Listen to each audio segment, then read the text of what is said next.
περισσότερο και όχι τόσο στο Facebook και στο YouTube. Γιατί Είμαστε στο YouTube, live από το YouTube. Είμαστε ζωντανά από την Παραγουάη. Και σήμερα είχαμε κάναμε μια ανασκόπηση του πόσα μέρη έχουμε επισκεφθεί συνολικά εδώ στη Λατινική Αμερική και τελικά πήγαν 128 πόλεις.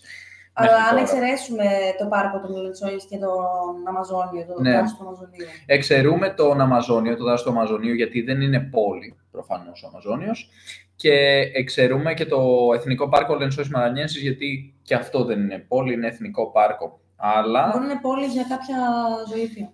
Ναι, και έτσι είδαμε ότι έχουμε επισκεφτεί συνολικά στη Βραζιλία 57 πόλεις, στην Κολομβία 21 πόλεις, στο Περού 9 πόλεις, στο Εκουαδόρ 11, Αργεντινή 16 πόλεις, Παραγουάη 8 πόλεις και Ουρουγουάη 6.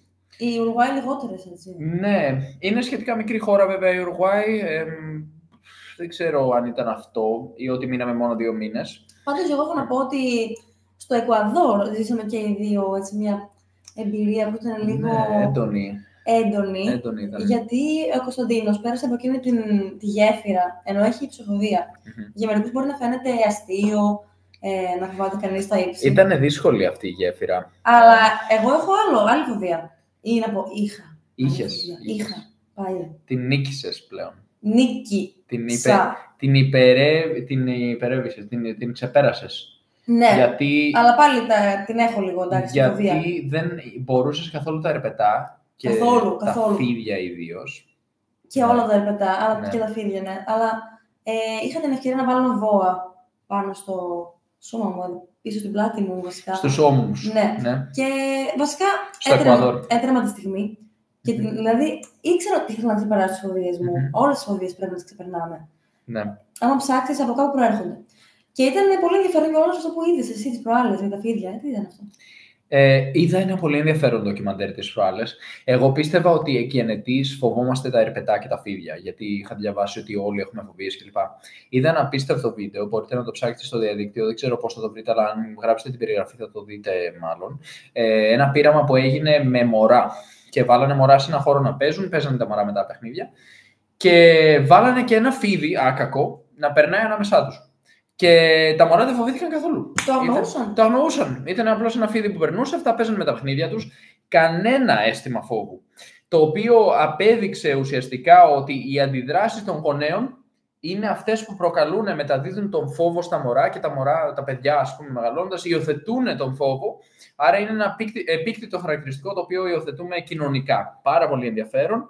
Και όχι μόνο αυτό με τα φίδια, αλλά όλα. Δηλαδή, άμα παρατηρήσεις γονείς που συμπεριφέρονται στα παιδιά τους κάπως υπερπροστατευτικά και είναι, ας πούμε, πρόσεχε παιδί μου, μη χτυπήσεις, τι θα πάθουμε και τέτοια, τα παιδιά γίνονται πιο φοβικά. Και οι γονείς που αφήνουν τα παιδιά τους να σκαρφαλώνουν, να παίζουν στις λάσπες και να ανεβαίνουν βράχια κτλ. Χωρίς να είναι, ας πούμε, πάνω από το κεφάλι τους που τους λέμε χωρίς ελικόπτερα. Στην Αγγλία τους λέμε helicopter parents. Τότε τα παιδιά γίνονται πιο ανεξάρτητα, έχουν περισσότερη αυτοπεποίθηση. Και είναι πάρα πολύ θετικό αυτό για την ανάπτυξη ενός νέου ανθρώπου. Ναι, ακριβώς. Λοιπόν, να απαντήσω και μια-δυο ερωτήσεις που τις είδα εδώ στο chat. Μία ήταν αν υπάρχουν πολλοί Έλληνες στην Ουρουγουάη. Δεν υπάρχουν πολλοί Έλληνες στην Ουρουγουάη. Έχει κυκλοφορήσει μια φήμη ότι η Ουρουγουάη είναι υπερβολικά φιλελληνική χώρα, ότι όλοι αγαπάνε την Ελλάδα, μιλάνε αμέτρητοι άνθρωποι ελληνικά. Για να είμαστε απολύτως ειλικρινείς, υπάρχει το Ίδρυμα Τσάκος ή Τσάκου στα ελληνικά, το οποίο κάνει πολύ καλή δουλειά και κάποιοι άνθρωποι μαθαίνουν ελληνικά ετησίως, ίσως 100 άνθρωποι ετησίως να μαθαίνουν δωρεάν ελληνικά. Και όχι μόνο ελληνικά. Και φιλοσοφία, ελληνική φιλοσοφία, θέατρο κλπ. Αλλά κατά τα άλλα έχουμε ακούσει πολλά πράγματα τα οποία είναι μια υπερβολή σχετικά με την Ουρουγουάη. Δεν ισχύει ακριβώς αυτό που... Ευχαριστούμε και για τα δωράκια, by the way, παιδιά, εκεί στο TikTok. Να ολοκληρώσω λίγο την ιστορία με το φίδι. Ναι, και ολοκληρώσω. Λοιπόν, εγώ δεν ήθελα να το κάνω, αλλά μόλις τον είδα, εντάξει, ήρθε η ώρα να το ξεπεράσω. Και λέω στον Κωνσταντίνο ότι πρέπει να με βοηθήσει να ξεπεράσω τη φοβία μου. Μην με αφήσει να φύγω από εδώ και να μην το κάνω. Και έτσι με βοήθησε, μου λέει: μπορείς να το κάνεις νίκη κτλ. Πάντα υποστηρικτικός. Και δεν μπορούσα όμως να το κάνω. Και έτσι είπα στον άνθρωπο να έρθει από πίσω, γιατί δεν μπορούσα να το κοιτάξω κατάμα το φόβο μου στα μάτια και να το κάνω έτσι. Αλλά του λέω: αλλά από την πίσω μεριά εσύ. Και εγώ θα κάνω κάτι άλλο. Και Έχει βάλει το φίδι. Η Νίκη άπλωσε τα χέρια της, έκλεισε τα μάτια της, περίμενε, μπήκε το φίδι στους ώμους και τελικά έτσι κάπως ξεπέρασε τη φοβία της. Αυτό ήταν λοιπόν. Δεν ξέρω τι ξεπέρασε. Δηλαδή, άμα δεν αφήνει την μπορεί Θα δούμε πώς θα πάει. Ναι. Γιατί δεν μου άρεσε. Είχα συμπεριφερθεί κάποια στιγμή είχαμε πάει στο. Πριν γίνουμε ομάδες, πριν την ομαδική ζωή, πριν ξεκινήσουν όλα αυτά, είχαμε κάνει ένα μεγάλο ταξίδι, το πρώτο μας ταξίδι στο Μεξικό. Και επισκεφθήκαμε και το Μαϊάμι, στο South Beach, και το Ορλάντο. Και εκεί στο Ορλάντο είχαμε πάει σε ένα πάρκο. Σε ευχαριστούμε πολύ για τα τριαντάφυλλα, Λία. Και είχαμε δει ένα κροκοδιλάκι. Και εκτός ότι δεν μου άρεσε που του είχαν δέσει το στόμα. Είχαν δέσει το στόμα. Όλα αυτά εντωμεταξύ, πώς λέγεται αυτό το πάρκο εκεί πέρα? Everglades National Park. Λοιπόν, εκεί πέρα είχαν δέσει. Κολλήσει, ας πούμε, το στόμα ενός μικρού κροκοδιλακίου. Ναι, ήταν πολύ μικρούλης, με τόσους. Αλιγάτορας μάλλον ήταν. Το είχαν δέσει με σελοτέιπ για να βγεις φωτογραφία και σου φέρνανε το κροκοδιλάκι να βγεις φωτογραφία. Εγώ δεν έκανα για ηθικούς λόγους το ότι δεν έβγαλα φωτογραφία μαζί του, που θα έπρεπε, αλλά το έκανα επειδή φοβόμουν. Φοβόμουν ένα ζώο το οποίο έχει δεμένο στόμα και δεν μπορεί να με Και ήταν και μωρό κιόλας. Δεν ξέρω αν ήταν μωρό, νομίζω είναι ας πούμε σαν αυτό το μέγεθος του τελικό. Αυτού του είδους. Όχι, δεν νομίζω μωρό. Λες. Δεν έχει το στόμα, έχει δόντια. Αυτό έχει πάλι δαγκώνει. Τέλος πάντων, ο λόγος που θέλω να αποφύγω αυτό είναι για ηθικούς λόγους στο μέλλον, όχι γιατί συμπεριφέρομαι έτσι όπως συμπεριφέρεται εκείνη τη μέρα.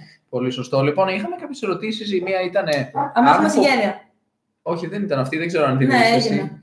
Δεν είμαστε συγγενείς, όχι. Αφού είμαστε παντρεμένοι. Αυτό μόλις το είδα, είμαστε αδέρφια, λέει κάποιος. Εντάξει, θα μπορούσε κάποιοι, εγώ γνωρίζω. Οι συγγενείς είναι παντρεμένοι, όχι. Όχι. Πρέπει να είσαι ξέματος. Παντρεμένοι δεν γίνεται συγγενής. Ακόμη και εξαγχιστίας που λέμε, δεν νομίζω ότι κάποιος θα αποκαλούσε συγγενή. Άμα η πεθεράς δεν είναι συγγενής. Είναι εξαγχιστίας. Άρα είναι. Ναι, όλοι πλην του σύζυγου. Δεν νομίζω ότι ο σύζυγος θεωρείται συγγενής. Ναι. Είμαστε παντρεμένοι όντως, αλλά με μία βέρα, όχι δύο, με μία για δύο άτομα. Γιατί η Νίκη έχασε την βέρα της πριν καιρό. Ναι. Ο Λάμπρος ρωτάει γιατί βάλανε ακίνδυνο φίδι στο πείραμα με τα μωρά και δεν βάλανε σφιγκτήρα ή δηλητηριώδες. Γιατί είναι επικίνδυνο. Αυτά τα φίδια τα δηλητηριώδη μπορεί να προκαλέσουν ζημιά στα μωρά. Και δεν είναι σωστό. Δεν θέλουμε να συμπεριφερόμαστε στους μικρούς ανθρώπους με αυτόν τον τρόπο. Ο Λάμπρος προφανώς έχει κάποιες άσχημες εμπειρίες με μωρά στο παρελθόν και θα προτιμούσε να δει κάτι διαφορετικό. Θα προτιμούσε πόσες μήνες το χρόνο ταξιδεύετε? 12. Εμείς ταξιδεύουμε 4 φορές το χρόνο για 3 μήνες κάθε φορά. Ή αλλιώς 365 μέρες. Ναι. Αλλά δεν θεωρείται ταξίδι για 2 μέρες. Είμαστε μόνιμα στη γύρα, παιδιά. Συγκεκριμένα περίπου 160 με 160 σπίτια. Όχι. 4 270 σπίτια τα τελευταία 2,5 χρόνια. Πόσο είναι εσύ το χρόνο? Για να κάνουμε έναν υπολογισμό στα γρήγορα. 365 μέρες, 4,3 αλλάζουμε. 85 σπίτια το χρόνο αλλάζουμε περίπου. Και όπως λέγαμε προηγουμένως, εδώ στη Λατινική Αμερική έχουμε επισκεφθεί 128 πόλεις, 57 στη Βραζιλία, 21 στην Κολομβία, 9 στο Περού, 11 στο Εκουαδόρ, 16 στην Αργεντινή, 8 στην Παραγουάη και 6 στην Ουρουγουάη. Στην Ελλάδα δεν ξέρουμε πόσες έχουμε επισκεφθεί ακόμα. Ακόμη όχι, πρέπει να το κάνουμε. Αλλά νομίζω ότι είναι λιγότερες από τη Βραζιλία. Ναι, από τη Βραζιλία, ναι. Αλλά συγγνώμη κιόλας, κάποιος μας έγραψε ένα σχολείο τώρα αυτές τις μέρες, λέει γιατί πάτε ξανά και ξανά στα ίδια μέρη. Το να ξαναπάς στη Βραζιλία δεν είναι ξαναπάω στο ίδιο μέρος. Ίσως λες, αχ, καλά, πάλι Ευρώπη πήγες. Ναι, αλλά να σου πω κάτι. Εμείς όντως πήγαμε στα ίδια μέρη. Σε κάποια μέρη πήγαμε στα ίδια. Ναι, όταν λένε Παραγουάη, στην Ασουνσιόν είμαστε. Είναι το ίδιο μέρος, άρα δεν μπορούμε να κατηγορήσουμε τους ανθρώπους που ήταν. Αλλά υπήρχαν οι λόγοι, έχουμε τους λόγους μας που επισκεφτόμαστε τα συγκεκριμένα μέρη. Ναι, ας πούμε τώρα είμαστε στην Παραγουάη για να πάρουμε τις ταυτότητές μας. Όχι, συγγνώμη, μόλις είδα και μια ερώτηση. Moncler στο YouTube, μπορείς να ρωτήσεις ελεύθερα. Εννοείται πως μπορείς να ρωτήσεις. Ο οποίος είναι καλεσμένος μας. Στο YouTube θα παίρνετε προτεραιότητα πάντα, να ξέρετε. Και όσοι κάνετε εγγραφή και μας στείλετε screenshot στο Messenger, θα σας δώσουμε και ένα δώρο. Τι δώρο? Την ευχή μας, ας πούμε. Θα σας στείλουμε ένα βίντεο. Λοιπόν, να πούμε. Βίντεο, όχι, δεν θα στείλουμε, δεν υποσχέσεις τώρα. Θα μπορούσαμε, άμα στείλουν. Θα μπορούσαμε. Ναι. Θα μπορούσαμε. Τι βίντεο όμως? Θα μας πούνε εδώ, παιδιά. Εντάξει, ούτως ή άλλως το κάνουμε. Βασικά να ξέρετε ότι απαντάμε σε όλους στο Messenger. Στο TikTok δεν έχουμε ποτέ να απαντήσουμε. Δεν ξέρουμε καν πού είναι το inbox στο Messenger. Στο TikTok εννοείς. Ωραία. Όσον αφορά κάποιες ερωτήσεις εδώ, ας πούμε, αν έχουμε πάει Βενεζουέλα. Δεν έχουμε πάει ακόμη, αλλά θέλουμε πολύ να πάμε. Αν σκεφτόμαστε να μετακομίσουμε Ασία, μόλις μας το επιτρέπουν τα ωράρια και η διαφορά ώρες με την Αγγλία, θα πάμε Ασία, αλλά προς το παρόν δεν μπορούμε. Κατευθείαν προτεραιότητα παίρνει ο άνθρωπος στο YouTube. Ναι. Καλησπέρα από Γερμανία. Το Λούκενβάλντε Εφημερεύω και σας βλέπω. Εφημερεύεις στο Look and Valde. Πολύ ωραία, πολύ ωραία και μας βλέπεις, ναι. Πολύ ωραία. Θυμήθηκα τώρα τις μέρες μου στο Παπαγεωργίου. Ναι, που αλλά εννοεί νοσοκομείο, έτσι. Ναι, λογικά για να εφημερεύει, λογικά εκεί θα είναι. Ναι, να είστε καλά, Τριαντάφυλλε, καλημέρα. Μας λένε καλημέρα, βέβαια, εδώ είναι ακόμη 7 και 40, ναι, 8 παρά 20. Ποιες είναι οι δουλειές σας? Εγώ είμαι μαθηματικός, παραδίδω μαθήματα μαθηματικών. Αυτό, παιδιά, το έχουμε απαντήσει τόσες πολλές φορές, που όποιος θέλει να μάθει να πάει να το δει σε ένα βιντεάκι που έχουμε αναρτήσει στο Facebook και στο YouTube, είναι το πρώτο, και τα λέει πάρα πολύ αναλυτικά και ωραία ο Κωνσταντίνος. Ναι. Ποια είναι η νούμερο 1 ερώτηση που πιστεύεις ότι παίρνουμε? Νομίζω ότι αυτό με τα λεφτά του μπαμπά μου έχει τελειώσει λίγο, έτσι. Πλέον έχουν σταματήσει να μας γράφουν ότι έχουμε τα λεφτά του μπαμπά. Δεν ξέρω, μάλλον βαρέθηκαν να το γράφουν. Δεν ξέρω. Και μας ρωτάνε τι δουλειά κάνουμε που είναι πολύ πιο υγιές. Ναι. YouTube. Θέλω δώρο, ναι. Θα γράψω ό,τι θέλετε. Ναι. Το δώρο όμως ποιο θα είναι? Ποιο θα είναι? Βοηθήστε μας, ναι. Στείλε μας ένα προσωπικό μήνυμα, αν θέλεις. Το δώρο θα είναι το αόρατο δώρο. Είναι μόνο για τους έξυπνους. Είναι το δώρο του τίποτα, παιδιά. Κάποιος πουλάει. Όμως το τίποτα είναι πάρα πολύ σημαντικό. Χωρίς πλάκα. Κάποιος πουλάει ένα πακέτο στο Amazon που είναι δώρο το The Gift of Nothing. Και φτάνει το πακέτο και είναι μια συσκευασία που είναι άδεια και λέει Congratulations, you have received the gift of nothing. Και λέει ότι είναι το δώρο του τίποτα, ρε παιδί μου. Υπάρχει, κάποιος το σκέφτηκε και το πουλάει και κάνει γύρω στις 10 λίρες κιόλας. Λοιπόν, κάποιος γράφει σχετικά με τα ταξίδια, είναι ακριβά. Βλέπω συνομιλίκους μου που πάνε ταξίδια, Ευρώπη κυρίως, και εγώ από εδώ, Λακαρνανία, μέχρι την Πάτρα να πάμε, μας βγαίνει Παναγία.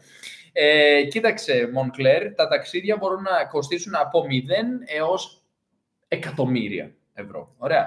Γνωρίζουμε ανθρώπους οι οποίοι ταξιδεύουν μόνιμα, εργαζόμενοι από εδώ και από εκεί, σε hostel, σε κρουαζιερόπλια, σε ό,τι θέλεις, πουλώντας παιχνιδιά, κοσμήματα, ό,τι θες. Και γνωρίζουμε άλλους ανθρώπους που κυκλοφορούν στα πεντάστερα, κάνουν ένα πρόβλημα, παίρνουν πτήση κάθε δεύτερη μέρα, πάνε σε άλλη χώρα, έχουν επισκεφθεί 100 χώρες και ξέρω τι. Υπάρχουν απ' όλα. Ωραία. Εμάς το budget μας είναι 2.300 ευρώ το μήνα για 2 άτομα, 1.150 δηλαδή το άτομο. Η διαμονή βγαίνει περίπου 800 ευρώ το μήνα. Τα αεροπορικά περίπου 240 ευρώ το μήνα για 2 άτομα, 120 το άτομο δηλαδή. Συνολικά δηλαδή σου λέω ένα budget 2.300 και αυτά είναι κλείνοντας σπίτι τελευταία στιγμή. Αλλάζοντας σπίτι με 4 μέρες. Άμα μέναμε πιο αργά, άμα μέναμε σε χώρες πιο οικονομικές και τέτοια, θα μπορούσαμε να ρίξουμε το budget στα 1.500, ίσως για 2 άτομα.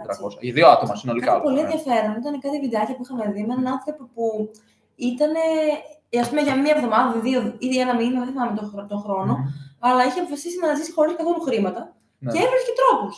Ανταλλακτικό εμπόριο, συμφωνίες με ανθρώπους. Εντάξει, δεν θυμάμαι τι έκανε ακριβώς, αλλά ήταν πολύ ενδιαφέρον. Και ένας άλλος που ήταν ένας εκατομμυρίουχος, τον οποίο του αφαίρεσαν όλα τα χρήματα. Το είδα σαν project εκεί σε ένα τρέιλερ, ας πούμε. Ένας άνθρωπος εκατομμυρίουχος, ο οποίος τον πετάξαν στη μέση του πουθενά, ας πούμε, χωρίς χρήματα κλπ. Σε πόλη όμως. Ναι, και του είπανε μέσα σε ένα μήνα. Θέλουμε να στήσεις ξανά μια επιχείρηση εκατομμυρίων. Κάτι τέτοιο. Και το έκανε. Ναι. Και άρα, άμα το έχεις μια φορά, δεν το χάνεις. Ναι, άμα το καταφέρεις μια φορά, δεν το χάνεις. Είναι σαν το muscle memory, δηλαδή. Ναι, που, ας πούμε, απαρατάσσεται τη γυμναστική για πολύ καιρό, ενώ είσαι γυμνασμένος, και μετά ξαναγυρνάς στο γυμναστήριο και δεν ξεκινάς από την αρχή. Ξεκινάς από εκεί που έχεις μείνει. Περίπου. Κάτι χάνεις, βέβαια. Ναι, Moncler στο YouTube με τέτοιες δουλειές και ειδικά αρκετά ελεύθερο χρόνο δεν είναι και δύσκολο. Ναι, όντως υπάρχει τρόπος. Κάποιοι άνθρωποι το κάνουν εποχιακά. Κάποιοι άνθρωποι, ας πούμε, δουλεύουν σεζόν, δουλεύουν πολύ καιρό, μαζεύουν χρήματα και μετά το κάνουν. Κάποιοι άνθρωποι φυσικά είναι σαν εμάς, ψηφιακοί νομάδες. Ήδη υπάρχουν 40 εκατομμύρια περίπου ψηφιακοί νομάδες, εργάζονται διαδικτυακά, προσπαθούν στη ζούλα να εξερευνήσουν και το μέρος όσο μπορούν, το απόγευμα, την Παρασκευή, το Σάββατο, ας πούμε, Κυριακή, όποτε μπορούν. Και μετά μετακινούνται. Εμείς μετακινούμαστε ανά εβδομάδα, κατά μέσο όρο 4 μέρες για την ακρίβεια. Επιδιώκουμε να μετακινούμαστε ανά εβδομάδα για να δούμε περίπου 12 με 13 μέρη σε κάθε χώρα, 3 μήνες που μας επιτρέπεται με την τουριστική βίζα. Κάποιοι μετακινούνται πιο αργά, κάποιοι θέλουν να μένουν κάποιοι 1-2 μήνες, κάποιοι για μισό χρόνο. Υπάρχουν πολλές επιλογές, αλλά υπάρχουν αμέτρητες επιλογές. Πλέον έχει καταρριφθεί αυτή η ιδέα ότι πρέπει να είσαι εκατομμυρίουχος για να ταξιδεύεις μόνιμα. Και μάλιστα, για να είμαι ειλικρινής, μπορείς να ταξιδεύεις μόνιμα για να εξοικονομήσεις χρήματα. Υπάρχει και αυτή η δυνατότητα. Geographical arbitrage. Το geographic arbitrage, ναι. Geographic arbitrage. Arbitrage, ίσως θα το λέγαμε, ναι. Είναι η εκμετάλλευση αυτής της διαφοράς οικονομίας, όπου εσύ βγάζεις χρήματα στην την Αγγλία και ταξιδεύεις στην Παραγουάη, ή το συνάλλαγμα είναι πολύ διαφορετικό. Αυτό όμως δεν μπορεί να καταστρέψει την τόπια οικονομία. Ναι, υπάρχει ένα τεράστιο ζήτημα εκεί πέρα που μιλάνε πολύ για το gentrification, που είναι αυτή η άμβλυνση, ας πούμε, της διαφοράς που υπάρχει του κόστου ζωής των ντόπιων μεταξύ. Ας πούμε, μάλλον το γεγονός ότι αυξάνεται πολύ το κόστος ζωής των ντόπιων γιατί έρχονται ξένοι και αρχίζουν να ξοδεύουν παραπάνω χρήματα. Αυτό συμβαίνει παντού. Αυτό σημαίνει. Αυτό δεν είναι καλό. Σε όλες τις κλίμακες. Ας πούμε στην Μύκονο, παλιότερα δεν υπήρχαν τόσα σπίτια, ξενοδοχεία, ούτε τουρισμό. Ναι. Κάποια στιγμή κάποιο πήγε, λέει: Όχι, τι ωραίο μέρο. Ναι, 50-60, κάπου εκεί πρέπει να γίνει. Ναι. Και τώρα ας πούμε, έχουν ανέβει τιμές. Λένε. Πάντως, εμείς πήγαμε και δεν ξοδέψαμε τόσο πολλά χρήματα στην Μύκονο το Σεπτέμβριο. Και αυτό δεν είναι κακό, πιστεύω, για ένα μέρο. Δηλαδή, τι είναι καλύτερο, να είναι οι ντόπιοι μόνοι του, αλλά να ζουν στοχικά, ή να έρθει τουρισμό. Δηλαδή, έχει δύο όψεις κάθε νόμισμα. Είναι πολύ δύσκολο να αναλυθεί επαρκώς. Νομίζω είναι βάσιμες και οι ανησυχίες των ανθρώπων. Σε καμία περίπτωση δεν είναι βάσιμες αυτές οι κατηγορίες που προσάπτουν διαρκώς σε ανθρώπους. Εσείς οι nomads πάτε και καταστρέφετε τις οικονομίες παντού όπου πάτε. Γενικά αυτός ο τρόπος είναι το να κατηγορείς κάποιον γενικότερα είναι άσχημο, εκτός από τον εαυτό σου, ναι. Ναι. Δεν μας συμφέρει. Ναι. Αλλά ουσιαστικά μπορούμε να πούμε ότι το καλύτερο που μπορείς να κάνεις είναι να ενσωματώνεσαι όσο πιο πολύ μπορείς. Προφανώς δεν μπορείς να ενσωματωθείς πλήρως, γιατί δεν μένεις για πολύ καιρό. Αλλά εμείς, για παράδειγμα, μιλάμε τις γλώσσες πάντα. Μιλάμε πορτογαλικά, ισπανικά, αγγλικά, ελληνικά. Τώρα μαθαίνουμε γαλλικά. Εδώ και λίγους μήνες ήδη μιλάμε γαλλικά. On parle un petit peu. Oui. C'est possible de communiquer, mais ce n'est pas parfait. Je pense que je suis mieux qu'il. Elle pense drôle. Αλλά σε κάθε περίπτωση, όταν πας και ενσωματώνεσαι λίγο, όσο μπορείς, πηγαίνεις στα συνοικιακά εστιατόρια, ψωνίζεις από το συνοικιακό, ας πούμε, μαγαζί, μιλάς με τους ανθρώπους, μιλάς με τους ντόπιους, προσπαθείς να τους βοηθήσεις. Ας πούμε, εμείς πολύ συχνά μιλάμε με οδηγούς ταξί, Uber, ανθρώπους που ψάχνονται, τους λέμε μπες διαδικτυακά, στείλε ένα προφίλ εκεί στο Preply, κάνε αυτό, κάνε εκείνο για να μπορείς να βάλεις κάποια χρήματα διαδικτυακά. Προωθούμε κάποια σπίτια που μένουμε μέσω Airbnb, στο TikTok, ας πούμε, γιατί έχουμε πολλές σελίδες. Για παράδειγμα, έχουμε στείλει ανθρώπους να μείνουν σε σπίτια Airbnb σε άλλα μέρη στη Βραζιλία που μας λέγανε: παιδιά, ποιο είναι το όνομα του σπίτιου νοικοκύρη, να το στείλουμε να πάμε, γιατί τα αναρτούμε σε πολλές γλώσσες και έτσι συνεισφέρουμε κιόλας στην τόπια οικονομία. Δηλαδή, από τη μία ο άλλος λέει: πας και αυξάνεις τις τιμές, αλλά από την άλλη, κιόλας, για να είμαστε ειλικρινείς, δεν είμαστε και τίποτα άνθρωποι που πάνε στα πιο ακριβά λουξ, ξενοδοχεία και μολ, ας πούμε, εμπορικά κέντρα για να ψωνίζουμε τα πιο ακριβά κλπ. Πάμε πάντα μαζί με τους ντόπιους και συνεισφέρουμε σε αυτήν την τόπια οικονομία. Οπότε υπάρχει τρόπος να το κάνεις με όσο πιο υγιή τρόπο γίνεται. Αλλά αν πηγαίνεις τώρα και μένεις στο Hyatt και σε ένα πολύ ακριβό ξενοδοχείο πεντάστερο, αν πας και μείνεις σε ένα πολύ ακριβό ξενοδοχείο, σε μια φούσκα και πληρώνεις όλα σου τα χρήματα σε πολυεθνικές, σε εκατομμυριούχους, ας πούμε, από τη χώρα κλπ.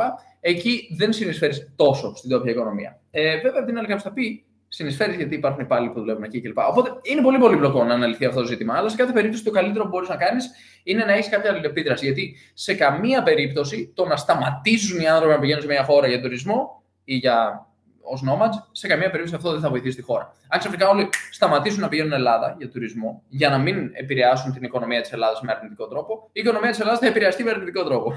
Γιατί βγάζουμε πάρα πολλά χρήματα από τον τουρισμό. Κάποιος μας ρώτησε πόσα λεφτά ξοδεύουμε στη διαμονή. Το απαντήσαμε λίγο νωρίτερα. Είναι περίπου 800 ευρώ το μήνα. Λέει ο τρόπος που οργανώνετε τη ζωή σας απηχεί το μαθηματικό σου μυαλό, Κωνσταντίν. Δεν είναι ερώτηση. Δεν είναι ερώτηση, όχι. Λέει και εσύ το οργανώνεις με το μαθηματικό σου μυαλό. Ο τρόπος που οργανώνουμε τη ζωή μας απηχεί το μαθηματικό μυαλό. Πού βρισκόμαστε? Βρισκόμαστε στην Παραγουάη. Πώς είναι η ζωή εκτός Ελλάδας? Πολύπλοκη ερώτηση, αλλά. Πώς είναι η ζωή εντός Ελλάδας? Είναι λίγο πολύπλοκη ερώτηση. Ας πούμε ότι η ζωή στη Λατινική Αμερική είναι σε πολύ μεγάλο βαθμό ελεύθερη. Εγώ θα σου πω ότι υπάρχουν δύο κατηγορίες. Οι χώρες, ας πούμε, όπως Κολομβία, Εκουαδόρ, Περού, Βραζιλία, Παραγουάη, είναι στη μία κατηγορία, γιατί αυτές έχουν επισκεφθεί, και η Αργεντινή με την Ουρουγουάη βρίσκονται σε μια δεύτερη κατηγορία. Η Αργεντινή και η Ουρουγουάη είναι οι πιο ευρωπαϊκές χώρες που έχουμε επισκεφθεί εδώ στη Λατινική Αμερική, ενώ οι υπόλοιπες είναι έτσι λίγο πιο λατινικό στυλ, αν και μπορούμε να πούμε ότι η Βραζιλία και η Κολομβία είναι πιο κοντά. Κάποιος έγραφε προηγουμένως εδώ στο TikTok ότι πήγανε Κολομβία με τη σύντροφό του πρόσφατα και τους άρεσε πάρα πολύ. Ναι, την εξερευνήσαμε πρόπερση πλέον, νομίζω είναι τώρα πρόπερση, για 6 μήνες στην Κολομβία. Πέρασαμε πάρα πολύ καιρό εκεί. Και όπως είπαμε προηγουμένως, έχουμε επισκεφθεί και 21 πόλεις της Κολομβίας. Έτσι. Και μάλιστα ήταν ό,τι πιο αστείο. Εκείνη η κατάβαση, ας πούμε, με το λεωφορείο που κάναμε και αλλάζαμε σπίτι. Όλα με λεωφορείο. Καθημερινά τότε εκείνη την περίοδο. Και ήταν τρέλα, γιατί ας πούμε φτάναμε με το λεωφορείο μετά από ώρες. Ο Κωνσταντίνος, ας πούμε, είχε και ιδιαίτερα ταυτόχρονα. Και εγώ είχα τότε με τη γιόγκα. Ναι. Και έκανα σε κάτι ταράτσες, έκανα σε κάτι μικρούς χώρους. Όπου να είναι. Και... Μας έχει τύχει να σηκώσουμε το κρεβάτι σε ξενοδοχείο. Για να κάνω γιόγκα και βάλαμε όλο το κρεβάτι στον τοίχο. Για να μπορέσει να κάνει γιόγκα. Για να μην φαίνεται, ναι. Και Έγινε όμως. Όπου υπάρχει θέληση, υπάρχει τρόπος. Αλλά εκείνη την περίοδο αλλάζαμε καθημερινά. Δηλαδή, φτάναμε, ανοίγαμε λάπτοπ, κάναμε μάθημα και μετά από το βράδυ ξερευνούσαμε την πόλη πολύ λίγο. Και μετά μπαίναμε το επόμενο πρωί πάλι βαλίτσα και λεωφορείο και επόμενη πόλη. Με το λεωφορείο. Δηλαδή, καταλάβατε τι εννοώ, γιατί τα είπα λίγο παραδειγμένα. Αλλά σταθμό, λεωφορείο, επόμενη πόλη και ξανά τα ίδια. Παρένθεση, εμένα αυτό που μου κάνει εντύπωση είναι ότι έχουμε 120 ανθρώπους στο Facebook, 20 ανθρώπους στο YouTube και 325 ανθρώπους στο TikTok. Wow, το TikTok είναι αυτό πουλιά. Αυτή τη στιγμή πρέπει να είναι περίπου 2 η ώρα στην Ελλάδα, κάπου εκεί έτσι. Ναι, και πραγματικά, ναι. Κοίταξε, εγώ θα πω κάτι πάρα πολύ σημαντικό. 3, 2, 1. Μπορείτε να κάνετε subscribe στο κανάλι μας στο YouTube. Όχι. Για πολύ κανείς δεν απάντησε. 20 στο YouTube, ναι, μπράβο Λαονί. Και λοιπόν, όσον αφορά. Να βρείτε και ένα ξάδερφο όσο να κάνετε και το δικό του προφίλ. Λοιπόν, τα λέμε εντάξει φίλοι, δεν είμαστε. Οι φίλοι προσφέρουν ένα στον άλλον. Αν είναι ιδιοτέλεια. Έχουμε 2 ερωτήσεις στο YouTube. Το πρώτο είναι πιο ακριβή η Παραγουάη από τη Βραζιλία? Όχι. Κοίταξε. Όχι. Πρόσεξε τώρα ένα πρόβλημα που θα συναντήσουμε εδώ πέρα. Είναι πιο ακριβή η Ευρώπη από κάποιο άλλο μέρος? Ναι. Όταν λέμε Ευρώπη, είναι πολύ δύσκολο να προσδιορίσουμε. Επειδή κατάλαβα εγώ τι είναι, κάτσε να απαντήσω. Η Βραζιλία είναι τεράστια. Αλλά η Βραζιλία γενικά είναι πιο ακριβή χώρα από την Παραγουάη. Ως σύνολο. Πρόσεξε τι γίνεται με τη Βραζιλία, μπορούμε να τη χωρίσουμε σε 2 ζώνες. Ακόμα και η πιο φθηνή πόλη της Βραζιλίας είναι πιο ακριβή από την Παραγουάη. Κατά τη γνώμη μου. Εκτός από σπίτια. Γιατί στην Παραγουάη τα σπίτια σαν λίγο πιο ακριβά. Σε κοντομίνιουμ, ναι, γιατί δεν έχουν τόσο μεγάλο. Θέλουμε και την πισίνα μας τώρα. Τι να κάνουμε και την πρόσεξε. Σε γενικές γραμμές, η Παραγουάη για μένα είναι περίπου σε ίδιο οικονομικό επίπεδο με τη βορειοανατολική Βραζιλία. Κάποια μέρη στη βορειοανατολική Βραζιλία είναι πάρα πολύ οικονομικά. Για παράδειγμα, έχουμε φάει μεσημεριανό με 1,5 ευρώ, 1,80 ξέρω. Ισχύει. Οπότε είναι δύσκολο, αλλά μπορώ να πω ότι τα φτηνά, πολύ οικονομικά μέρη της Βραζιλίας, βορειοανατολική Βραζιλία για παράδειγμα, είναι συγκρίσιμα με την Παραγουάη. Ο νότος της Βραζιλίας είναι ακριβώς, γιατί εκεί έχουν και πιο υψηλούς μισθούς, ας πούμε, μέσω μισθό, ξέρω εγώ, 700 με 1.000 ευρώ στην Νότια Βραζιλία. Πόρτο Αλέγκρε, εκεί, Ρίο Γκράντε του Σουλ κλπ. Σάντα Καταρίνα ιδίως. Ρίο ντε Τζανέιρο, επειδή είναι πολύ τουριστικό, είναι ακριβό. Το Σαν Πάολο, επειδή βγάζουν πολλά λεφτά, επίσης οι άνθρωποι εκεί είναι πιο ακριβό. Άρα από το Ρίο και κάτω είναι ακριβή η Βραζιλία, ενώ πιο πάνω είναι πιο οικονομικά. Η Παραγουάη σε γενικές γραμμές είναι πιο οικονομική και είναι η πιο οικονομική χώρα που έχουμε επισκεφτεί μαζί με την Κολομβία, αλλά η Κολομβία νικάει. Ήταν πιο οικονομική η Κολομβία. Και το Περού. Αλλά να σου πω κάτι, αυτό πάει πολύ με τις πόλεις. Με Καρταχένα. Μείναμε στο σπίτι μιας κυρίας και ήταν πανάκριβο σε μέρος τουριστικό. Ναι. Άρα παίζει πάρα πολύ άμα πας σε τουριστικό μέρος ή όχι. Ας πούμε στη Βραζιλία μπορεί το βάλει του καπά. Βαλί του Καπάου, πάμφτινο. Συγγνώμη, ήταν το τέλος σπίτι. Πόσο ήταν, 25 ευρώ ήταν, πιο λίγο, 23 νομίζω. 23 ευρώ για μια σπιταρόνα. Μιλάμε για μια έκταση, οικόπεδο, δάσος, ποτάμι μέσα. Και άρα μπορείς να βρεις. Και δεν έχουμε εξερευνήσει αυτά τα μέρη που θέλουμε πολύ. Ναι. Αλλά είναι και λίγο το ίντερνετ ένα πρόβλημα. Έχουμε λίγο ακόμα άγχος, μην πάει κάτι λάθος με τα μαθήματα κτλ. Άρα δεν είμαστε πάρα πολύ ελεύθεροι να επιλέξουμε που θα πάμε. Αλλά στο μέλλον η ιδέα είναι πετάμε και το σακίδιο και είμαστε nomads με τα πόδια. Ναι, μόνο κινητό έτσι. Αυτή είναι δική μου ιδέα, δεν ξέρω πώς βλέπεις. Κάποιοι για κάποιο λόγο νομίζουν ότι είμαστε φίλοι. Αρχικά να πω ότι είμαστε φίλοι. Συγγνώμη, γιατί δεν είμαστε φίλοι. Είμαστε, αλλά είμαστε και παντρεμένοι συμπτωματικά. 2 σε 1, πολλά σε 1 τέλος πάντων. Bon dia de Chipre, λέει κάποιος. Bon dia. Λοιπόν, παιδιά, δεν σας ζηλεύω που περιφέρεστε στις φαβέλες, αλλά να παραδεχτώ ότι τουλάχιστον ταιριάζετε. Okay. Έχετε κινδυνεύσει ποτέ εκεί στις φαβέλες? Μία φορά πήγαμε σε ένα πάρτι σε μια φαβέλα περίεργη. Και αυτό ήταν πριν γίνουμε ομάδα. Πριν χρόνια που ζούσαμε στο Ρίο. Και λίγο πριν βγούμε από τη φαβέλα, ξέραμε ότι. Δεν ήταν τουριστική φαβέλα. Δεν ήταν τουριστική φαβέλα, ήταν ό,τι να είναι έτσι. Για ένα πάρτι πήγαμε. Και πάμε και λίγο πριν βγούμε από τη φαβέλα, βάζω το κινητό και παραγγέλνω Uber. Και λέει κοπέλα, τι κάνεις? Βάλω το μέσα, λέει. Δηλαδή θα το κλέψουμε. Εντάξει, αυτό δεν είναι κίνδυνο όμως που κλέψουμε το κινητό. Αλλά δεν ήταν κίνδυνος, εμφανίστηκε κάποιος που μου επέφερε το κινητό. Εγώ πιστεύω ότι άμα σου βασιλιστεύουν, αυτό θα είναι όλο. Δηλαδή. Ναι, αυτό. Δηλαδή, δεν είναι θα σε πιάσω, να σε βασανίσω, να σου βγάζω τα νύχια ένα-ένα και καλά, δεν είμαστε σίγουροι βέβαια. Ναι. Λοιπόν, επίσης κάποιος στο YouTube έχουμε μια ερώτηση σχετικά με την πιο όμορφη χώρα στην Λατινική Αμερική. Θα πω τη χώρα που εμένα μου αρέσει πολύ, γιατί είναι λάθος να πούμε ποια είναι η πιο όμορφη. Δεν είναι αντικειμενικό αυτό. Αυτό είναι υποκειμενικό. Πάει μέσα από τα μάτια του καθενός. Το έλεγα στον Κωνσταντίνο, είναι δυνατόν να υπάρχει η καλύτερη θάλασσα? Πώς γίνεται να είμαστε αντικειμενικοί σε κάτι τέτοιο? Γιατί άμα είναι η καλύτερη, είναι για σένα. Γιατί μια πολύ κερακούδα μπορεί να λέει ότι είναι πάρα πολύ ζεστό το νερό. Ναι. Και είναι χάλια αυτή η θάλασσα. Ναι, για παράδειγμα, πέρυσι μας γράφουν πολλοί σχόλια. Πάντα μας γράφουν. Τι απέσιες θάλασσες στη Λατινική Αμερική, σαν της Ελλάδας δεν έχει, είναι χάλια κλπ. Και πάμε σε μια παραλία στην Ελλάδα που ήρθαμε πέρυσι το καλοκαίρι. Παρεμπιπτόντως, είδα σχόλια προηγουμένως ερωτήσεις για την Ελλάδα. Θα έρθουμε τον Ιούλιο φέτος. Η έκπληξη, boom, έσκασε. Δεν θα το κρατήσουμε η έκπληξη, sorry. Λοιπόν, και πάμε σε μια παραλία εκεί που είναι το πατρικό σου, να το πούμε. Στη Μεθόνη. Τέλος πάντων, δεν έχει σημασία το μέρος. Και μας λένε, καλά πήγατε, τόσες παραλίες έχει η Ελλάδα. Πάτε σε αυτήν την απέσια παραλία στη Μεθόνη. Και μου κάνετε ρε παιδιά, δηλαδή συνέχεια διαρκώς λέμε ότι όλη η Ελλάδα έχει τις καλύτερες παραλίες κλπ. Και με το που πάμε σε μια που δεν αρέσει σε κάποιον, ξαφνικά αρχίζουν και την κακολογούν. Δηλαδή, τι εννοείται, ας πούμε, οι καλύτερες παραλίες της Ελλάδας είναι. Οι παραλίες της Ελλάδας είναι καλύτερες. Οι άνθρωποι είναι τοπικιστές και δένονται πάρα πολύ με το μέρος. Ναι. Είναι, ας πούμε, σαν. Εγώ θεωρώ ότι πρέπει να αποσυνηθούμε λίγο ακόμα και με τον ίδιο μας τον εαυτό. Δηλαδή να το κοιτάμε λίγο από μια τρίτη γωνία, να μην είμαστε, μου είπε αυτό.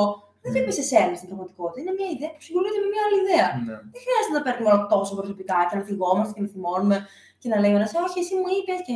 Όχι, μα εσύ μου είπε, εσύ μου έχει πει εκείνο και εννοούσε το άλλο. Και να υποθέτουμε πράγματα τα οποία δεν υπόθηκαν και να γίνεται ένα μεγάλο κύκλο. Δηλαδή να χαιρόμαστε τη ζωή μα κάθε στιγμή. Ακριβώς. Κάτι μπορούμε να αποκαλέσουμε τοξική θετικότητα. Έχει ακούσει τον όρο? Τον έχω ακουστά, μου φαίνεται λίγο καυστική τοξικότητα, αλλά εντάξει, βγάζει και λίγο νόημα κατά μία έννοια, αν θέλει να το χρησιμοποιήσει. Όχι, νομίζω ότι οι άνθρωποι εννοούν όταν παριστάνει ότι όλα είναι καλά, ενώ όλα διαλύονται γύρω σου. Αλλά δεν είναι το θέμα να το παριστάνει, το θέμα είναι να το νιώθει. Να το νιώθει, να το ζήσει. Ναι. Και δεν σου λέω ότι άμα πεθάνει όλη σου η οικογένεια αύριο θα πρέπει να είσαι χαρούμενο. Είναι αδύνατο. Δηλαδή, προφανώς και είμαστε άνθρωποι και δεν μπορούμε να ελέγξουμε τα συναισθήματά μας. Αλλά το θέμα είναι, όταν έρθει ένα συναίσθημα, να μην το αφήσουμε να μας παρασύρει, να μας κατακλείσουν, ας πούμε, οι τύψεις, οι κακές σκέψεις για πάρα πολύ καιρό. Θα χρειαστούμε λίγο χρόνο και θα κατευνάσουμε τα πνεύματα, με τον χρόνο δηλαδή, καταλαβαίνετε, και μετά θα φερθούμε, θα ελέγξουμε σε μόνος. Καταλαβαίνετε τώρα. Ναι. Καταλάβαμε όλοι. Λοιπόν, όσον αφορά το πώς γνωριστήκαμε, θέλεις να το απαντήσεις εσύ? Όχι. Γνωριστήκαμε σε ένα πάρτι πριν 12 χρόνια στη Θεσσαλονίκη. Είναι μια ερώτηση που έχουμε απαντήσει πολλές φορές. Αυτές τις ερωτήσεις βαριέμαι που τις απαντάμε πολλές φορές. Λοιπόν, μία απορία. Δεν είναι κουραστικό να αλλάζουμε σπίτι κάθε 4 μέρες? Υπάρχει συγκεκριμένος λόγος που είναι 4? Λοιπόν, δεν είναι συγκεκριμένος ακριβώς ο λόγος, αλλά είναι και λίγο συγκεκριμένος. Επιδιώκουμε να αλλάζουμε ανά εβδομάδα. Και ανά εβδομάδα για μας είναι ιδανικό. Γιατί πακετάρουμε την βαλίτσα μας μόνο 2 φορές ανά εβδομάδα και άρα μόνο 104 φορές το χρόνο. Αλλά δυστυχώς ή ευτυχώς, προκύπτουν προβλήματα. Ας πούμε, κάπου λες, έχω ένα τεράστιο ταξίδι, 18ωρο κάπου, ας πούμε, θα το σπάσω, θα κοιμηθώ κάπου για μία νύχτα. Και επειδή μένουμε κάπου μία νύχτα ή 2 νύχτες, πέφτει ο μέσος όρος στις 4. Αλλά πρακτικά αυτό που γίνεται είναι ότι μένουμε σε κάποια μέρη μία μέρα, μία νύχτα και κάπου αλλού μία εβδομάδα. Μετά μία εβδομάδα, μετά κάπου μία νύχτα. Μετά μία εβδομάδα. Οπότε κάπως έτσι γίνεται και γι' αυτό έπεσε ο μέσος όρος στις 4. Η αλήθεια είναι ότι δεν έχω ανανεώσει το Excel με τους τελευταίους μήνες. Μπορεί να έχει αλλάξει λίγο ο μέσος όρος, θα το κοιτάξουμε όμως. YouTube priorities. Εγώ θα ρωτήσω γιατί να είστε κάθε μία εβδομάδα σε άλλη πόλη, χώρα. Τι σας έκανε να αφήσετε την Ελλάδα? Ωραία. Τι σας έκανε να αφήσετε την Ελλάδα? Ναι. Αρχικά φύγαμε από την Ελλάδα γιατί δεν υπήρχαν πολλές ευκαιρίες, ήταν λίγο ζόρικα τα πράγματα. Εγώ μπορώ να πω ότι έχει φύγει όλη μου η οικογένεια από την Ελλάδα. Αυτή σου εκεί. Ναι, αυτό. Έφυγε η αδερφή μου πρώτα να κάνει Εράσμους στην Ολλανδία, έμεινε μόνιμα, της άρεσε εκεί, βρήκε δουλειά και τέτοια και έμεινε. Η δεύτερη αδερφή μου ερώτηση όμως είναι γιατί εσύ έφυγες στην Ελλάδα? Εγώ έφυγα γιατί ήθελα να κάνω σπουδές στο εξωτερικό και στη συνέχεια να συνεχίσω να... Συγγνώμη, Λαόνικε, ναι, είναι Λαόνικος και όχι Λαονικός. Μπράβο, είναι η πρώτη φορά που ακούω αυτό το όνομα, Λαόνικε, και ευχαριστούμε για τη διόρθωση. Λοιπόν, ναι, μου θυμίζει... Το δικό μου όνομα. Ναι. Και το Ιόλαος για κάποιο λόγο μου θύμισε. Ωραίο όνομα. Ιόλαος, δεν το έχω ποτέ. Από τον Ηρακλή. Ναι, αλλά δεν έχω συναντήσει, δεν έχω γνωρίσει. Εγώ είχα συναντήσει. Όλοι έχω γνωρίσει. Ναι, άλλο όνομα. Εγώ πάντως μπορώ να πω ότι έφυγα για σπουδές και εργασία κλπ. Το 2015 άρχισα ένα μάστερ στην Ολλανδία στην έρευνα, στην άλγευρα και γεωμετρία. Δεν μου άρεσε η έρευνα και μεταπήδησα μετά στη διδασκαλία που ήταν, ας πούμε, αυτό που αγαπούσα από πριν και έκανα ιδιαίτερα στην Ελλάδα πριν φύγω. Και έτσι το 2016 πήγα στην Αγγλία και έκανα ένα άλλο πρόγραμμα, το PGC, και στη συνέχεια βρήκα δουλειά εκεί, ήρθε η νίκη στην Αγγλία.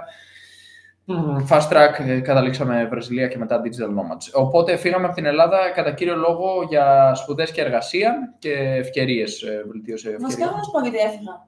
Γιατί δεν μπορώ να φανταστώ τον εαυτό μου που να ζήσω όλη μου τη ζωή και να μην εξερευνήσω σε περισσότερα μέρη. Δηλαδή, νομίζω ότι κάποιος μου έρχεται από μέσα μου ότι πρέπει να δω κι άλλο.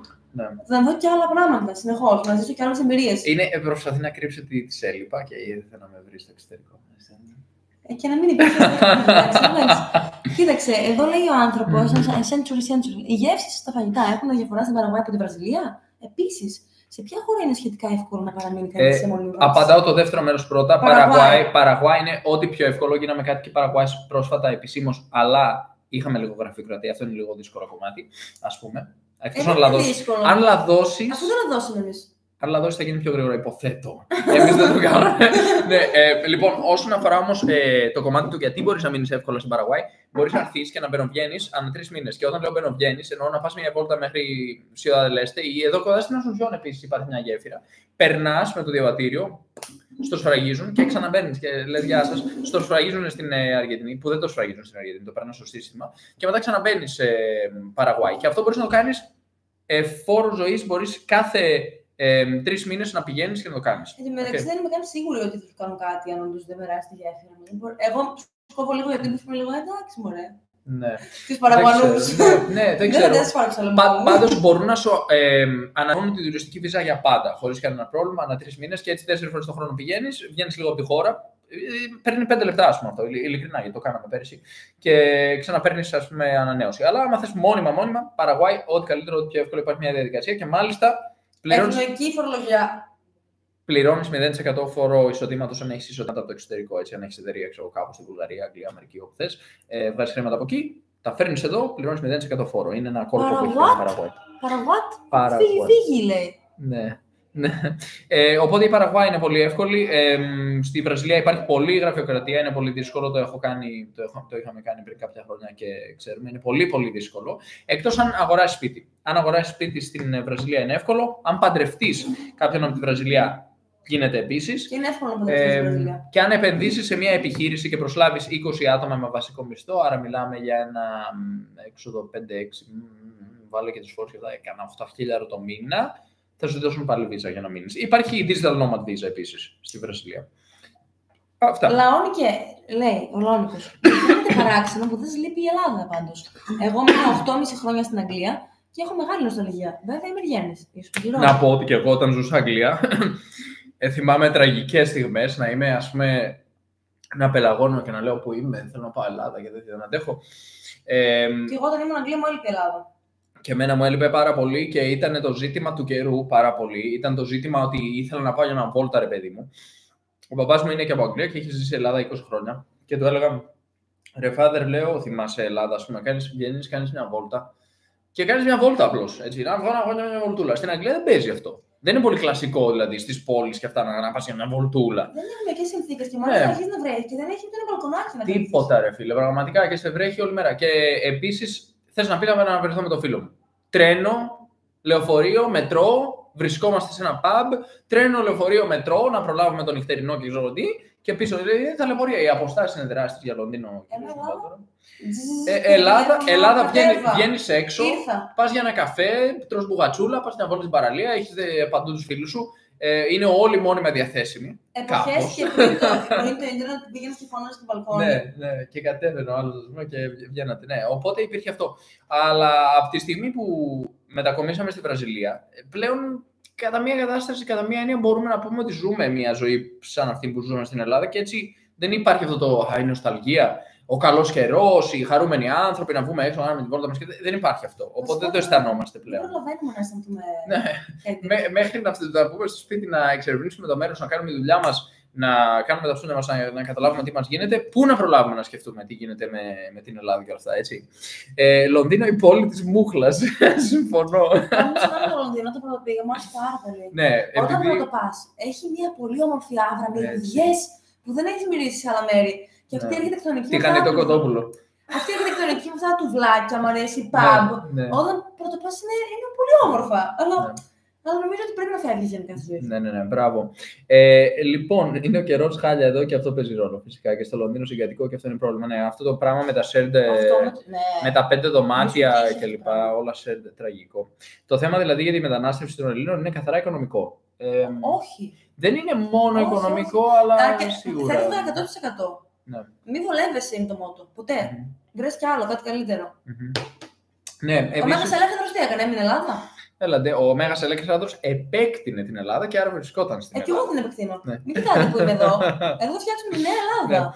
Ναι. Εδώ έχουμε επίσης. Καλησπέρα μάλλον από τη μουχλιασμένη Αγγλία. Επίσης είναι φοβερά τα ταλέντα σας. Η Νίκη στη γυμναστική και ο Κωνσταντίνος στα μαθηματικά. Είστε υπέροχοι, παιδιά. Να είστε καλά. Μοβ, ένα από τα αγαπημένα μου χρώματα. Είναι.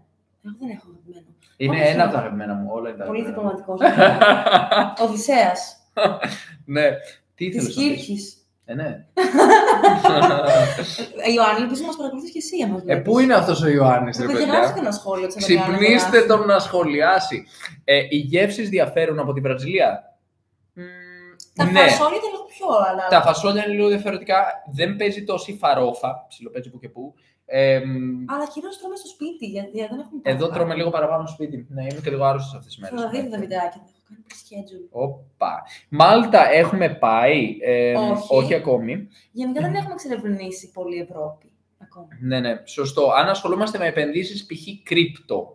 Η αλήθεια είναι ότι έχουμε βάλει κάποια χρήματα σε κρύπτο, αλλά κατά κύριο λόγο επενδύουμε σε passive index funds. Εγώ θα πω ότι η νοοτροπία είναι να μην βάζεις τα χρήματά σου σε κάτι που είναι τζόγος. Και τα κρύπτο κατά μία έννοια είναι τζόγος. Κατά μία έννοια, κατά όλες τις έννοιες είναι τζόγος. Όχι κατά όλες, αφού είναι. Είναι, γιατί δεν ξέρεις, δεν έχεις ιδέα πώς θα κινηθεί. Γιατί το χρηματιστήριο που ξέρεις. Ξέρεις τα τελευταία 150 χρόνια ότι ανεβαίνει κατά 9% μέχρι 13% ανά έτος. 9 με 10 πες, ναι. 9 με 10 και σε βάθος χρόνου έχεις σίγουρα έσοδα. Τα τελευταία 100 χρόνια. Ναι. Και πού ξέρεις τι θα γίνει το επόμενο. Ναι, γιατί κοίταξε, όταν επενδύσεις ένα passive index fund, για παράδειγμα στον παγκόσμιο δείκτη του χρηματιστηρίου όλου του κόσμου, στην πραγματικότητα επενδύεις σε πραγματικές επιχειρήσεις. Έτσι, δηλαδή, αγοράζεις ένα κομμάτι της Apple, της Microsoft, αγοράζεις ένα κομμάτι της Tesla, αγοράζεις ένα κομματάκι μιας επιχειρήσης μεγάλης. Αγοράζεις από όλες τις μεγάλες επιχειρήσεις που υπάρχουν στον κόσμο, ας πούμε, και άρα γίνεσαι μέτοχος όλων αυτών των εταιριών. Και σου ανήκει ένα κομματάκι. Για να μην πάει καλά αυτό, σημαίνει ότι κάπως όλος ο κόσμος πρέπει να καταρρεύσει. Το οποίο κατά τη διάρκεια που συμβαίνει, γιατί στην πραγματικότητα ανά 6-7 χρόνια, ας πούμε, υπάρχει μια κρίση. Μπου, για 2 χρόνια ξανανεβαίνει και συνεχίζει αυτό με κύματα. Έτσι. Δηλαδή, εμείς θα ζήσουμε ακόμα. Έχει ακόμα μέλλον. Θα ζήσουμε ακόμα κρίσεις. Αλλά σε κάθε περίπτωση, όταν κατεβαίνει αυτό, εσύ αγοράζεις φθηνές μετοχές. Έχει περισσότερες μετοχές από αυτήν την εταιρεία και μετά αυτό ξανανεβαίνει. Ο μόνος τρόπος για να καταστραφεί αυτό είναι να κατεβαίνει. Για να κατεβαίνει σημαίνει ότι ο κόσμος καταστρέφεται. Άρα, στη μόνη περίπτωση που εσύ θα χάσει τα λεφτά σου είναι αν ο κόσμος καταστραφεί. Αν καταστραφεί ο κόσμος, δεν χρειάζομαι και τα λεφτά μου. Αυτή είναι η ιδέα της εξασφάλισης με τα passive index funds. Απλώς ανεβαίνουν πολύ αργά. Δηλαδή, θέλεις 10 χρόνια για να διπλασιαστεί η αξία, ενώ με τα κρύπτο μπορείς ένα χρόνο να έχουν διπλασιαστεί. Αλλά μπορεί να τα χάσεις όλα. Ποιος ξέρει. Οπότε εξαρτάται από το risk appetite. Άμα είσαι λίγο πιο safe. Δηλαδή την όρεξη που έχεις για να ρισκάρεις. Ναι, ιδανικά, ας πούμε, καθένας με την όρεξή του έτσι. Ιδανικά όμως, κατά κύριο λόγο, πρέπει να επενδύσεις σε passive index funds ή σε μια εταιρεία ή σε ένα σπίτι, να κάνεις λίγο diversification, ανάλογα με τις ανάγκες σου. Για κάποιον που πληρώνει ενίκιο, βγάζει νόημα το σπίτι. Γιατί μετά, αφού μένει μόνιμα εκεί πέρα, θα έχει το κεφάλαιο, θα έχει το σπίτι, θα μεγαλώσει. Και μπορεί να το νοικιάσει κιόλας.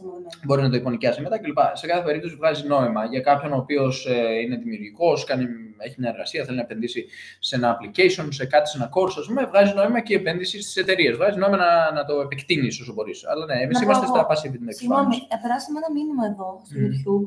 Είναι ένας άνθρωπος που το λένε. Ο Bo Waller. Συμβουλή για όσους φοβούνται να βγουν από την άνεση ζώνη σου. Ναι. Από την ζώνη άνεσής τους. Ζώνη άνεσής τους, ναι. Να πω εγώ, λοιπόν, η δική μου συμβουλή είναι να ξεκινήσεις με κάτι μικρό. Δηλαδή, μην περιμένεις να βγεις από την ζώνη άνεσής σου ξαφνικά πηγαίνοντας στη Βραζιλία χωρίς να υπάρχει κάποιο σχέδιο. Μπορούμε να ξεκινήσουμε με πάρα πολύ απλές πράξεις. Η ζώνη άνεσης του καθενός είναι απλά συμπράγματα στα όρια του ένα βήμα τη φορά σε οποιονδήποτε τομέα. Μπορεί να είναι στη διατροφή, μπορεί να είναι στη γυμναστική, μπορεί να είναι στο να πει μια καλή κουβέντα σε έναν άνθρωπο που έχει δίπλα σου, μπορεί να είναι μια καλή κουβέντα στον εαυτό σου. Ακόμα και να ξυπνήσεις αύριο το πρωί και να πεις φωναχτά στον εαυτό σου καλημέρα, αυτό είναι πάρα πολύ άβολο. Και άμα το κάνεις, θα νιώσεις πάρα πολύ άβολα στην αρχή και δεν θα μπορείς να το κάνεις. Και άρα, αν το κάνεις και αν το θυμηθείς να το κάνεις, μετά θα σέβεσαι λίγο περισσότερο τον εαυτό σου που απλά είπες κάτι θα κάνεις και τα κατάφερες. Αυτό έχω να πω. Μικροί στόχοι και για να μην φοβάσαι να μπορείς να βρεις ακριβώς τον τρόπο ώστε να εκπαιδεύσεις τον εαυτό σου να κάνει αυτό που θέλει, που δεν θέλει αυτή τη στιγμή. Εδώ ο Γιώργος στο YouTube μας ρωτάει, λέει, ίσως προτρέχω, αλλά αν αποφασίσετε να κάνετε παιδιά, δεν θα θελήσετε να εγκατασταθείτε κάπου μόνιμα. Άνοιξε και την μπαλκονόπορτα. Κοίταξε, Γιώργο, δεν θα εγκατασταθούμε κάπου μόνιμα, όχι. Υπάρχουν εκατομμύρια άνθρωποι πλέον που ταξιδεύουν στην οικογένειά τους. Δεν ξέρουμε τι θα γίνει, ξέρουμε την πρόθεσή μας. Δεν είναι η πρόθεσή μας. Αν μείνουμε παράλυτοι και τα λοιπά και έχουμε τις σχολές που μας τελειώνουν τα λεφτά, δεν ξέρω τι θα γίνει. Δεν θέλουμε όμως. Κοίταξε, έχουμε plan B, ρε παιδί μου, αν κατέρε κάπως οικονομικά το σύστημά μας. Δεν έχουμε ξεκινήσει χωρίς plan B. Το plan B είναι μια εργασία σε ένα international school κάπου στην Ασία που παρέχουν διαμονή, πολύ καλό πακέτο, πολύ καλά όλα. Υπάρχει plan B, ας πούμε, και υπάρχει plan C και ό,τι θέλεις. Αλλά όσον αφορά το plan A, μελλοντικά δεν είναι να εγκατασταθούμε κάπου μόνιμα, ίσως είναι να μειώσουμε τον ρυθμό μετακινήσεων από 4 μέρες ανά μέσο όρο σε ένα μήνα, ας πούμε, κάτι τέτοιο. Αλλά... Αγχώθηκα λίγο τώρα μου. Φυλακισμένοι. Ένα μήνα. Ναι, υπάρχουν πολλά project. Αρχικά, εγώ επειδή τα επεξεργάζομαι όλα αυτά διαρκώς, γιατί είμαι και εκπαιδευτικός, το homeschooling είναι πλήρως νόμιμο στην Αγγλία και στην Αμερική εδώ και 40 χρόνια περίπου, κάτι τέτοιο. Δηλαδή, στην Ελλάδα είναι παράνομο ακόμη. Θεωρείται παράλογο να μην στείλεις το παιδί σου στο σχολείο της γειτονιάς, εκτός αν το στείλεις σε ιδιωτικό σχολείο και πηγαίνει με το λεωφοριάκι του ιδιωτικού σχολείου. Αλλά σε κάθε περίπτωση μπορείς να το κάνεις. Υπάρχουν διαδικτυακά σχολεία, εμφανίζονται διαρκώς όλο και περισσότερα. Στην Αγγλία υπάρχει πολύ φιλελεύθερο καθεστώς όσον αφορά την εκπαίδευση και μπορείς να έχεις παιδιά στο σπίτι να κάνουν μαθήματα, να πραγματοποιούν μαθήματα με καθηγητές διαδικτυακά ή σε ένα διαδικτυακό σχολείο τέλος πάντων και να πάνε να δώσουν εξετάσεις νωρίς αν θέλουν, τις λεγόμενες GCSE exams και A-level exams. Μπορεί το παιδί σου, ρε παιδί μου, να είναι πολύ προχωρημένο, στα 10 του να θέλει να δώσει GCSE, ενώ κανονικά δίνουν 16 χρονών αυτή την εξέταση, και στα 13 να δώσει A-levels και να μπει πανεπιστήμιο. Άρα όλα αυτά γίνονται. Δεν είναι τρελά, δεν είναι επιστημονική φαντασία. Οπότε υπάρχει αυτή η δυνατότητα. Μπορείς να μετακινείσαι διαρκώς, χωρίς κανένα πρόβλημα και να έχεις αυτή τη δυνατότητα τα παιδιά σου να δώσουν σχολείο, να πάνε μετά πανεπιστήμιο και ό,τι θέλουν. Χωρίς κανένα θέμα.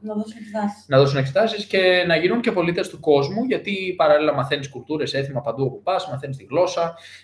Και έτσι μπορείς να έχεις και άκρες, μπορείς να έχεις και ένα-δυο διαβατήρια. Για παράδειγμα, αν γεννήσει το παιδί σου στη Γερμανία ή στην Αμερική ή σε κάποια χώρα τέλος πάντων, παίρνει το διαβατήριο από εκεί. Αν οι γονείς έχουν και 2 οι ίδιοι, παίρνουν και αυτά τα διαβατήρια και ξαφνικά εξοπλίζεις τα παιδιά σου εξ αρχής με δυνατότητες που τους επιτρέπουν να είναι πιο προσαρμοστικοί, ας πούμε, στις συνθήκες που προκύπτουν στον κόσμο.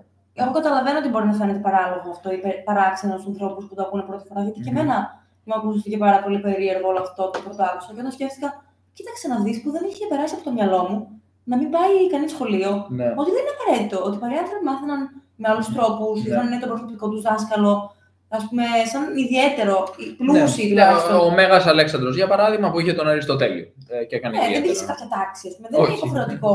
Και δεν το είχα ξανασκεφτεί. Και γίνεται αυτό το πράγμα.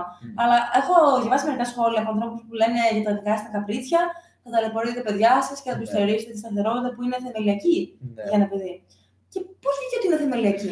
Ναι, γιατί η αλήθεια είναι ότι το τωρινό μοντέλο της εκπαίδευσης στην πραγματικότητα προέκυψε πάρα πολύ με τη βιομηχανική επανάσταση, όπου υπήρχε ανάγκη να παράξουν στρατούς, ας πούμε, από εργαζομένους που ήταν πλήρως εξειδικευμένοι και παρήγαγαν, ας πούμε, ανθρώπους μέσα από αυτό το μηχανισμό που ξέρουν να ράβουν, ανθρώπους που ξέρουν να χρησιμοποιούν μια άλλη μηχανή κλπ. Και αυτό εξελίχθηκε και βγήκε αυτό το πράγμα που έχουμε σήμερα.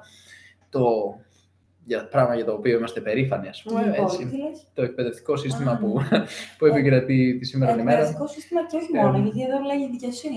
Το εκπαιδευτικό σύστημα. Τέλος πάντων. Για τα τέμπη. Ναι. Ωραία. Ελπίζω να απάντησε την ερώτηση. Ξεφύγαμε και λίγο, βέβαια. Κάποιοι άνθρωποι είναι από Πάτρα, κάποιοι άνθρωποι είδαμε είναι από Βρυξέλλες, από Γερμανία, από Αυστραλία. Κάποιος μας είπε καλημέρα.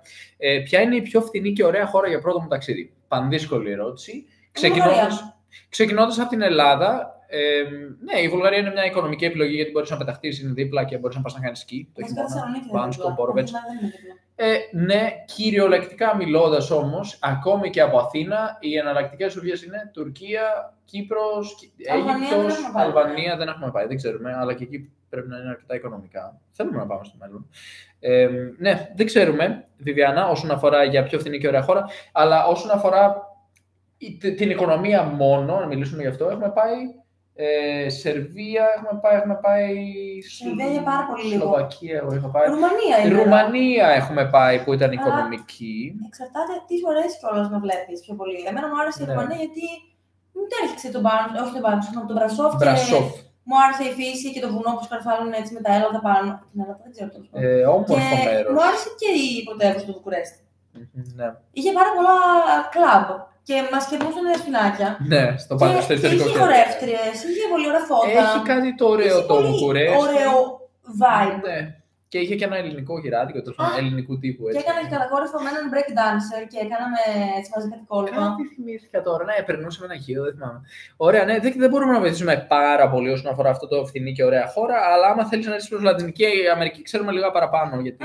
Εμείς δεν το ξέρουμε, αλλά Ασία έχει πολύ φθηνές χώρες. Ασία, ναι, αλλά άμα θες να πεταχτείς και να έρθεις, νομίζω τα εισιτήρια θα σε ζωρίσουν λίγο. Πού βρίσκεται τόση ενέργεια και τι είδους γιόγκα κάνετε, λοιπόν. Δεν σχετίζονται οι δύο ερωτήσεις, νομίζω. Τόση ενέργεια, πού τη βρίσκουμε. Δεν έχουμε πολύ ενέργεια. Νομίζω κανονικά είναι τα επίπεδα. Κανονικά επίπεδα ενέργεια. Η Νίκη έχει αρκετή και για τους δυο μας και τη μοιραζόμαστε. Έχει ένα πυρηνικό αντιδραστήρα από μέσα, αντιδράσεις πυρηνικής σύνδεξης κλπ. Και το πάμε έτσι. Όσον αφορά το είδος της γιόγκα, δεν είναι κουνταλίνι πάντως. Νομίζεις. Αυτό δεν ξέρω. Βασικά να πω εγώ την ιστορία μου. Γιατί εγώ δεν είχα καμία σχέση με τη γιόγκα. Μάλιστα την κορόιδευα λίγο από την αλήθεια. Εγώ την κορόιδευα πιο πολύ. Ναι, ωραία. Αλλά μια φορά η αδερφή μου λέει: έλα να κάνουμε αυτό το βιντεάκι μια κοπέλα που λέγεται Boho Beautiful, αυτή η κοπέλα που παρακολουθούμε τώρα και κάνουμε. Για να έχεις και εσύ βλέπουμε τώρα. Τη βρήκα. Και άρχισα να κάνουμε μερικά βιντεάκια με την Boho Beautiful στο YouTube. Και μετά άρχισα να κολλάω, άρχισα να κάνω καθημερινά, ώρες και κάπως άρχισα να διδάσκω στη Βραζιλία, γιατί εγώ δεν δίδασκα pole dancing. Έκανα pole dancing για πολλά χρόνια. Αν θέλετε να με βρείτε με Nikki Loft στο YouTube, έχω και βιντεάκια από τους διαγωνισμούς μου στην Ελλάδα και στην Ιταλία. Και άρχισα να ασχολούμαι με τη γιόγκα, αλλά δεν ήθελα να διδάξω. Στην αρχή μου λέει μια κοπέλα: εγώ θέλω να κάνω μαθήματα μαζί σου που γνωρίσαμε εκεί σε έναν υπηκό. Κάναμε υπασία, ναι. Όμιλος υπασίας. Σύλλογος υπασίας. Ναι. Και μου λέει, όμως εγώ θέλω γιόγκα. Και λέω, όμως εγώ δεν διδάσκω γιόγκα. Και λέω, όμως εγώ θέλω εσύ να με διδάξεις γιόγκα. Και λέω, θα προσπαθήσω. Και τελικά άρχισα έτσι να διδάσκω γιόγκα διαδικτυακά, παρόλο που έμενε σχετικά κοντά εκεί πέρα. Και μετά μου έδωσε τον αριθμό της κόρης της άλλης κόρης της. Μετά πήγε και κι αλλού κάποιο κύκλος άνοιξε και άρχισα να διδάσκω γιόγκα. Αλλά δεν διδάσκω κάποιο συγκεκριμένο είδος. Δηλαδή δεν έχω εμβυθίσει στην ιδεολογία της γιόγκα τόσο πολύ. Δεν έχω κάνει κάποιο course για να... Δεν έχω δίπλωμα, ας πούμε, καθηγήτριας γιόγκα. Άρα δεν ξέρω. Αλλά κυρίως ασχολούμαι με... Βασικά με πολλά είδη. Το ένα είναι η... Πώς λέγεται? Η yin γιόγκα. Συγγνώμη. Κάποιος μόλις έγραψε ότι έχω creepy φάτσα στο TikTok. Ωραία φίλε, Δημήτρη Ψώμας. Λοιπόν, δεν είναι yin yoga που είναι ασκήσεις πιο στατικές και μένουν για πάρα πολλή ώρα στις ασκήσεις κτλ. Υπάρχουν είδη yoga που μένεις, είναι πιο δυναμικές και άλλες που είναι περισσότερο χαλάρωση. Δεν κάνουμε λίγο απ' όλα. Ουσιαστικά δεν ξέρει τι yoga κάνει, αλλά κάνει yoga. Δεν μου αρέσει να βάλω ταμπέλες. Δεν θα βάλουμε ταμπέλα. Ωραία, λοιπόν, όσον αφορά μία ερώτηση πολύ ενδιαφέρουσα. Χάχα yoga. Χάχα yoga κάνει. Χάχα nomads. Καλημέρα σας.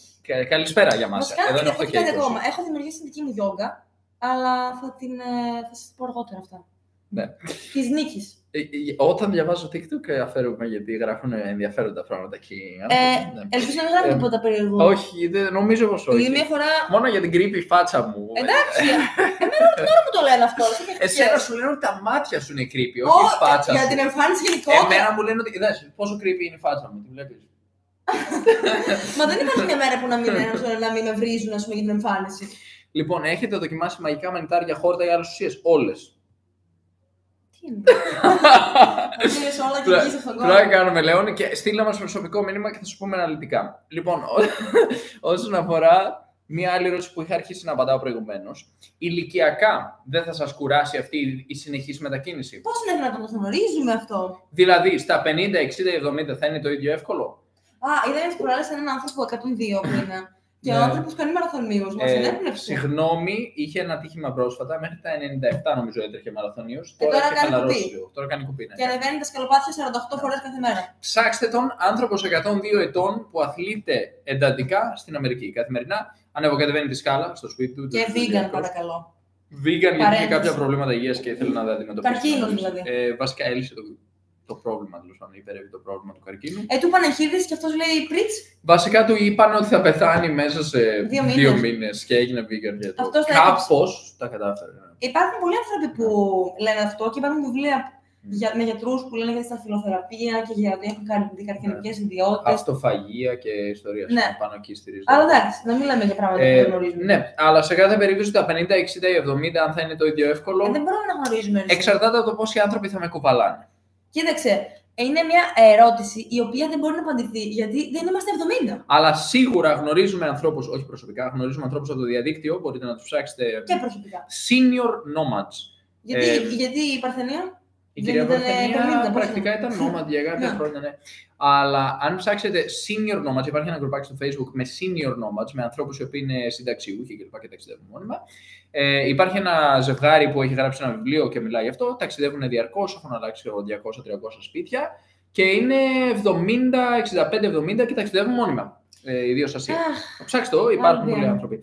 Γεωργία είναι ωραία και φθηνή. Έχουμε ακούσει πολύ ωραία λόγια για τη Γεωργία. Δεν έχουμε πάει ακόμη προς τα εκεί μεριά, αλλά θέλουμε να πάμε στο μέλλον. Το tour της Ευρώπης θα γίνει κάποια στιγμή. Δεν είναι Ευρώπη, βέβαια, είναι Ασία. Αλήθεια. Το μπέρδεψα. Είναι κάπου εκεί. Πώς να το πούμε, Κυργιστάν, Τουρκμενιστάν, κάπου εκεί. Μόλις είπες Γεωργία, εγώ για κάποιο λόγο ότι θέλω να πάω και Κροατία, γιατί μου έχουν πει ότι έχει τέλειες θάλασσες. Σωστό. Αλλά Γεωργία δεν ξέρω αν έχει πολύ ωραίες. Η Γεωργία δεν ξέρω αν έχει κιόλας, για να είμαι ειλικρινής. Πρέπει να έχει. Για να δω. Για βάλε λίγο να δούμε γεωγραφία. Μπορώ να σου πω για τη γεωγραφία της Λατινικής Αμερικής και συγκεκριμένα της Κολομβίας. Έχει, εντάξει, έχει ακτή, ναι, έχει. Κοίταξε τώρα, όσον αφορά τον Albion Lassi, λοιπόν, είναι κουά. Δεν βγάζουμε τίποτα από το YouTube. Ήθελε να το κάνει με ηχητική υπόκριση ή καλύτερα έτσι εννοούσε. Ναι. Εννοεί ότι το YouTube θέλει πολλή δουλειά για να βγάλει κάτι. Μα δεν βγάζουμε τίποτα. Εμείς βάζουμε $90. Βάζουμε $80-90 το μήνα. Στην καλύτερη να βγάλουμε κανένα 10 ευρώ τη μέρα. Κάποια στιγμή είχε πάει καλύτερα. Είχε γίνει, αλλά να πούμε. Ήταν 2-3 μέρες που βγάλαμε 25. Ότι ναι, ήταν η ελληνική κοινότητα στην Αργεντινή. Αλλά να πούμε ότι δεν αναρτούμε βίντεο οριζόντια εδώ και λίγο καιρό στο YouTube. Έχουμε τραβήξει πολλά βίντεο οριζόντια, αλλά δεν τα αναρτούμε και ο αλγόριθμος του YouTube τα θάβει, άμα είναι κάθετα κλπ. Ανάλογα τέλος πάντων. Ή τέλος πάντων δεν βγάζει πολλά χρήματα. Άμα επενδύσεις πολύ χρόνο στο YouTube, για να σκεφτώ πόσο καιρό αναρτούμε, 5 χρόνια. Το κάνουμε με τον λάθος τρόπο. Τα τελευταία 5 χρόνια αναρτούμε βίντεο στο YouTube και πλέον φτάσαμε στην προνομιακή τιμή των $90 το μήνα. Αλλά αν τραβάς βίντεο έτσι οριζόντια, λίγο πιο πετυχημένα, πιο δουλεμένα και υπάρχει μεγάλη ζήτηση και το κοινό σου είναι μεγαλύτερο από 10 εκατομμύρια άνθρωποι, νομίζω πάει καλύτερα. Η διδασκαλία στο YouTube πιάνει. Ναι, δηλαδή, αγγλικά, ελληνικά να αλλάξετε κάτι που ο άλλος το χρειάζεται, ρε παιδί μου. Ο Μεν Τετ λέει πρέπει να καπνίσω 3 ώρες δουλειά. Κλείστε το live. Φιλιά από Θεσσαλονίκη της Αθήνας. Θεσσαλονίκη της Αθήνας. Παιδιά, καλύτερα όσοι πρέπει να κάνουν δουλειά, κοιμηθείτε ρε. Το live θα το ποστάρουμε μετά. Θα το δείτε μετά, με καθυστέρηση. Παιδιά, καληνύχτα σε όσους πρέπει να πάνε. Γιατί ο Έλληνας είναι πάρα πολύ σημαντικό. Και κάποιος προηγουμένως που δεν το απαντήσαμε νομίζω, είπε ότι πάλι καλά που κάνουμε live γιατί έχει αϊπνίες. Εγώ θέλω να πω σε όσους έχουν αϊπνίες. Να σταματήσουν να χρησιμοποιούν το κινητό τους πριν πάνε για ύπνο. Blue screen effect. Ναι, βιβλία οθόνη. Να σκεπάσουν τα μάτια τους με μια μάσκα, μια μπλούζα, μια μαύρη μπλούζα και να πάρουν πολύ βαθιές αναπνοές. Και μπορεί να βοηθήσει κιόλας να την κρατάνε την αναπνοή γιατί ενεργοποιείται το παρασυμπαθητικό νευρικό σύστημα που σε χαλαρώνει. Ωραία, όσον αφορά την ερώτηση που ξαναέγινε στο YouTube από άλλο άτομο, αν προκύψει παιδί, αν θα συνεχίσουμε. Και η σύντομη απάντηση είναι ναι. Ωραία, θα δείξουμε πλάνα από drone, ρωτάει ο Century. Έχουμε πολλά πλάνα από drone, αυτή δεν είναι η τελευταία ερώτηση. Έχουμε πολλά πλάνα από drone. Θα τα δείξουμε κάποια στιγμή, αλλά προς το παρόν είμαστε λίγο πίσω με τα πλάνα drone και τα οριζόντια. Κάποια στιγμή θα έρθουν και πλάνα drone. Θα έρθουν. Απολύθηκα, λέει. Απολύθηκε ο Λαόνικος, λέει, γιατί έγιναν περικοπές, 20 άτομα. Περαστικά, Λαόνικε, με το καλό να βρεις μια καλή εναλλακτική. Ελπίζουμε να πήρες αποζημίωση, εκτός αν δεν έχει περάσει ο χρόνος του συμβολέου για να μπορέσει να πάρεις και αποζημίωση. Οπότε, ναι. Γεια σου, Men Pet, καλή ξεκούραση, καλό βράδυ. Καληνύχτα, καληνύχτα. Οπότε απαντήσαμε και στο θέμα με το εισόδημα για το YouTube. Starling Mini Kit, κάποιος μας ρωτάει στο Facebook αν έχουμε σκεφτεί. Το σκεφτήκαμε και ήμασταν πολύ πρόθυμοι να πάρουμε, αλλά τελικά αποφασίσαμε να μην το κάνουμε γιατί το ίντερνετ ήταν OK.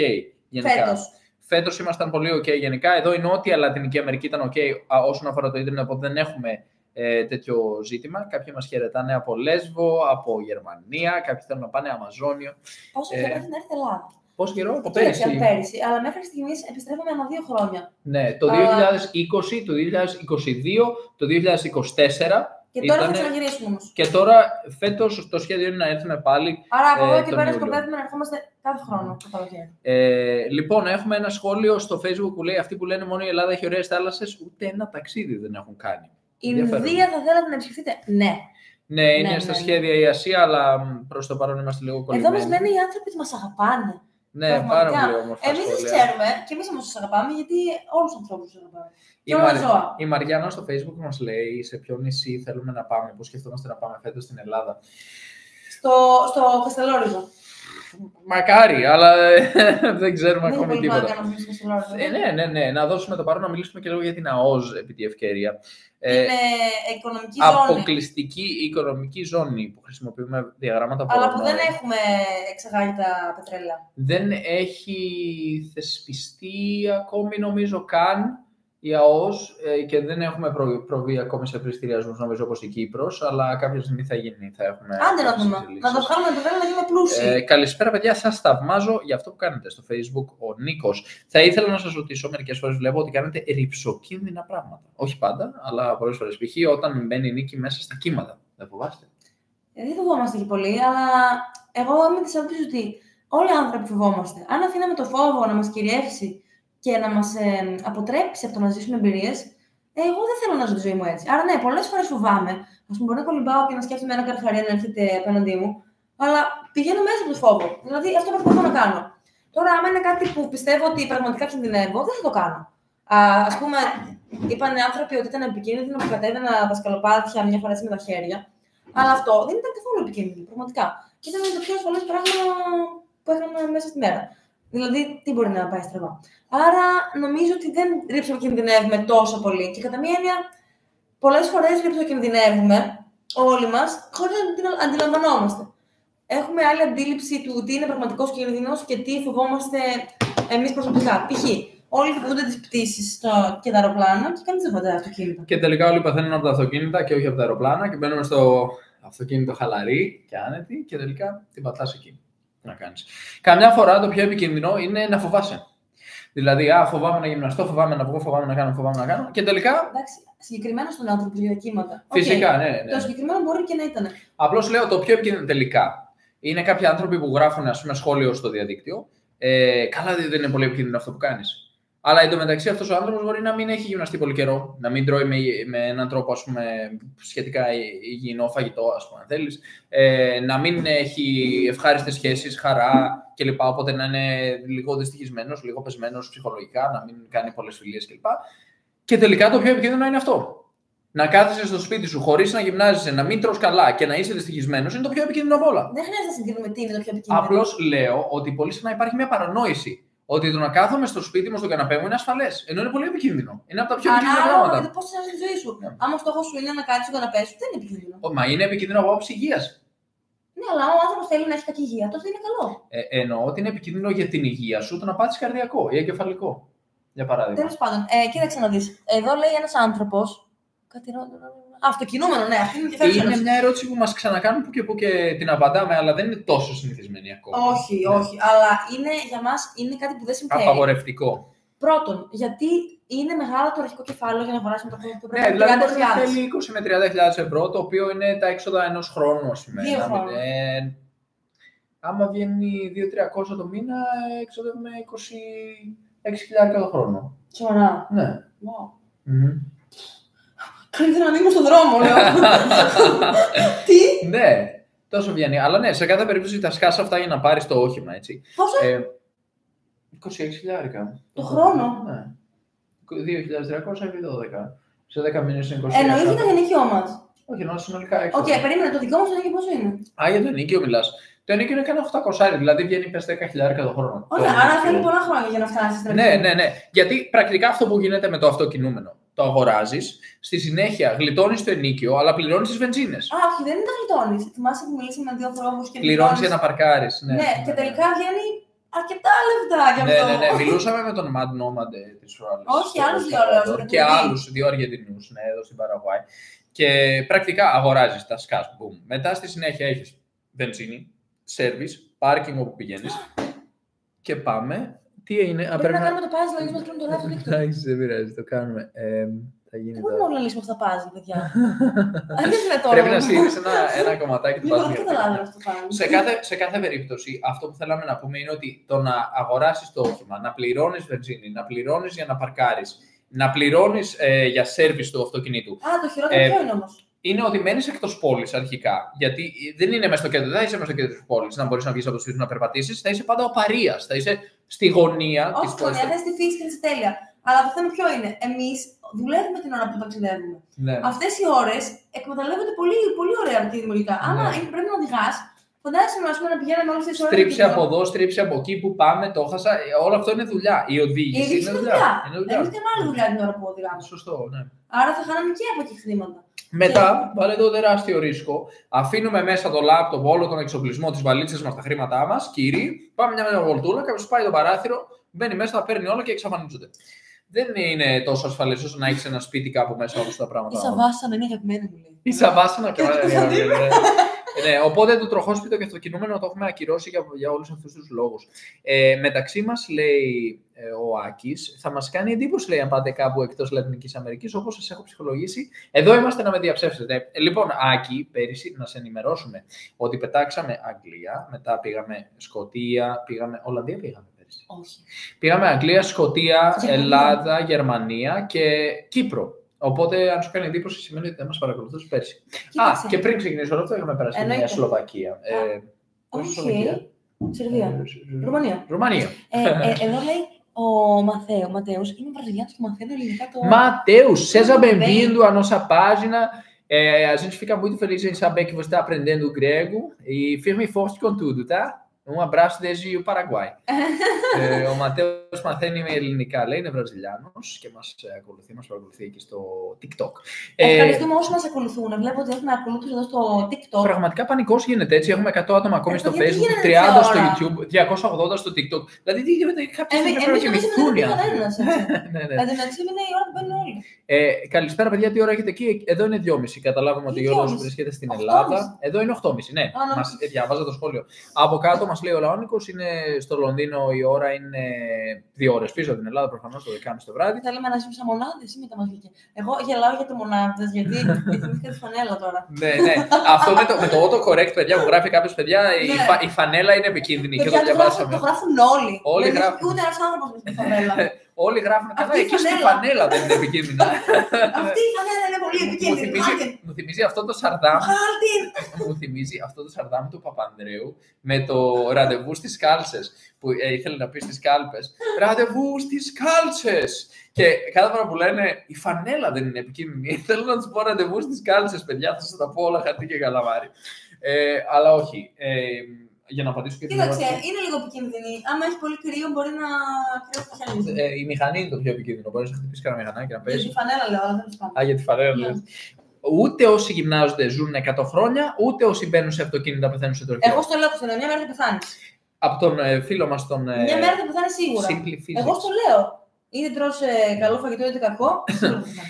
Λοιπόν, έχουμε και την επόμενη ερώτηση. Γιατί δεν κάθεστε λίγο παραπάνω σε ένα μέρος και τρέχετε λες και σας κυνηγούν τώρα καθίσαμε κάθε εβδομάδα. Δηλαδή, κακό είναι να χαρίσει λίγο παραπάνω ένα μέρος? Λίγο λέω, όχι πολύ. Και κάποιος θα σου λέγε. Κάποιος θα σου λέγε, καλά, ρε φίλε, μόνο ένα μήνα. Γιατί ένα μήνα και όχι 2? Καθένας έχει το όριό του. Έτσι. Δηλαδή, εγώ, άμα θέλω σε 3 μήνες να δω όσο πιο πολλά μέρη γίνεται σε μια χώρα, θέλω να πάω να το κάνω. Γιατί στην τελική είναι και πιο οικονομικό. Θα σου πω γιατί. Γιατί όταν πας σε μια χώρα, φτάνεις. Μετά εσύ μετακινείσαι μέσα στη χώρα με λεωφορείο, εξερευνείς και μετά παίρνεις πτήση και πας στην άλλη χώρα. Αν εσύ πας, κάτσεις, ήρθα Ασουνσιόν, να δω την Ασουνσιόν. Κάτσεις ένα μήνα. Κάνεις και μετά μια βολτούλα κάπου σε Σιουδά, λες ένα μήνα. Και κάτσεις κι άλλο ένα μήνα, δεν θα δεις τίποτα. Μετά θα πάρεις την πτήση σου για άλλη χώρα. Μετά θες να δεις όλα τα ενδιάμεσα μέρη που έχεις χάσει. Πρέπει να ξαναπετάξεις πίσω αυτή τη χώρα, όταν σου επιτρέπεται πλέον να επιστρέψεις με την τουριστική βίζα.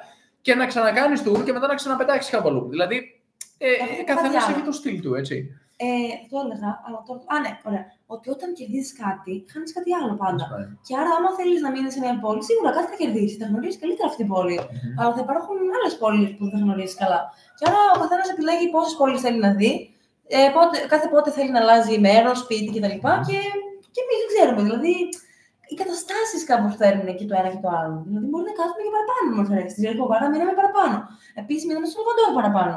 στο Ρίο Τζανέιρο θα ήθελα να μείνω άλλους 3 μήνες περίπου. Άρα ναι, δεν ξέρω, λίγη βίζα τώρα που μου πεις και αν δεν γινότανε. Είναι και αυτό με τη βίζα. Δεν μπορείς να μείνεις όσο θέλεις. Τέλος πάντων, εδώ κάποιος ρώτησε. Αν παίρνουν συμπληρώματα. Όχι, μετά αυτό. Ήταν ένας που είπε: Πάμε να κάνουμε δισεκατομμύρια καρδούλες. Κάντε δισεκατομμύρια καρδούλες. Εκεί στο TikTok, παιδιά, παντού.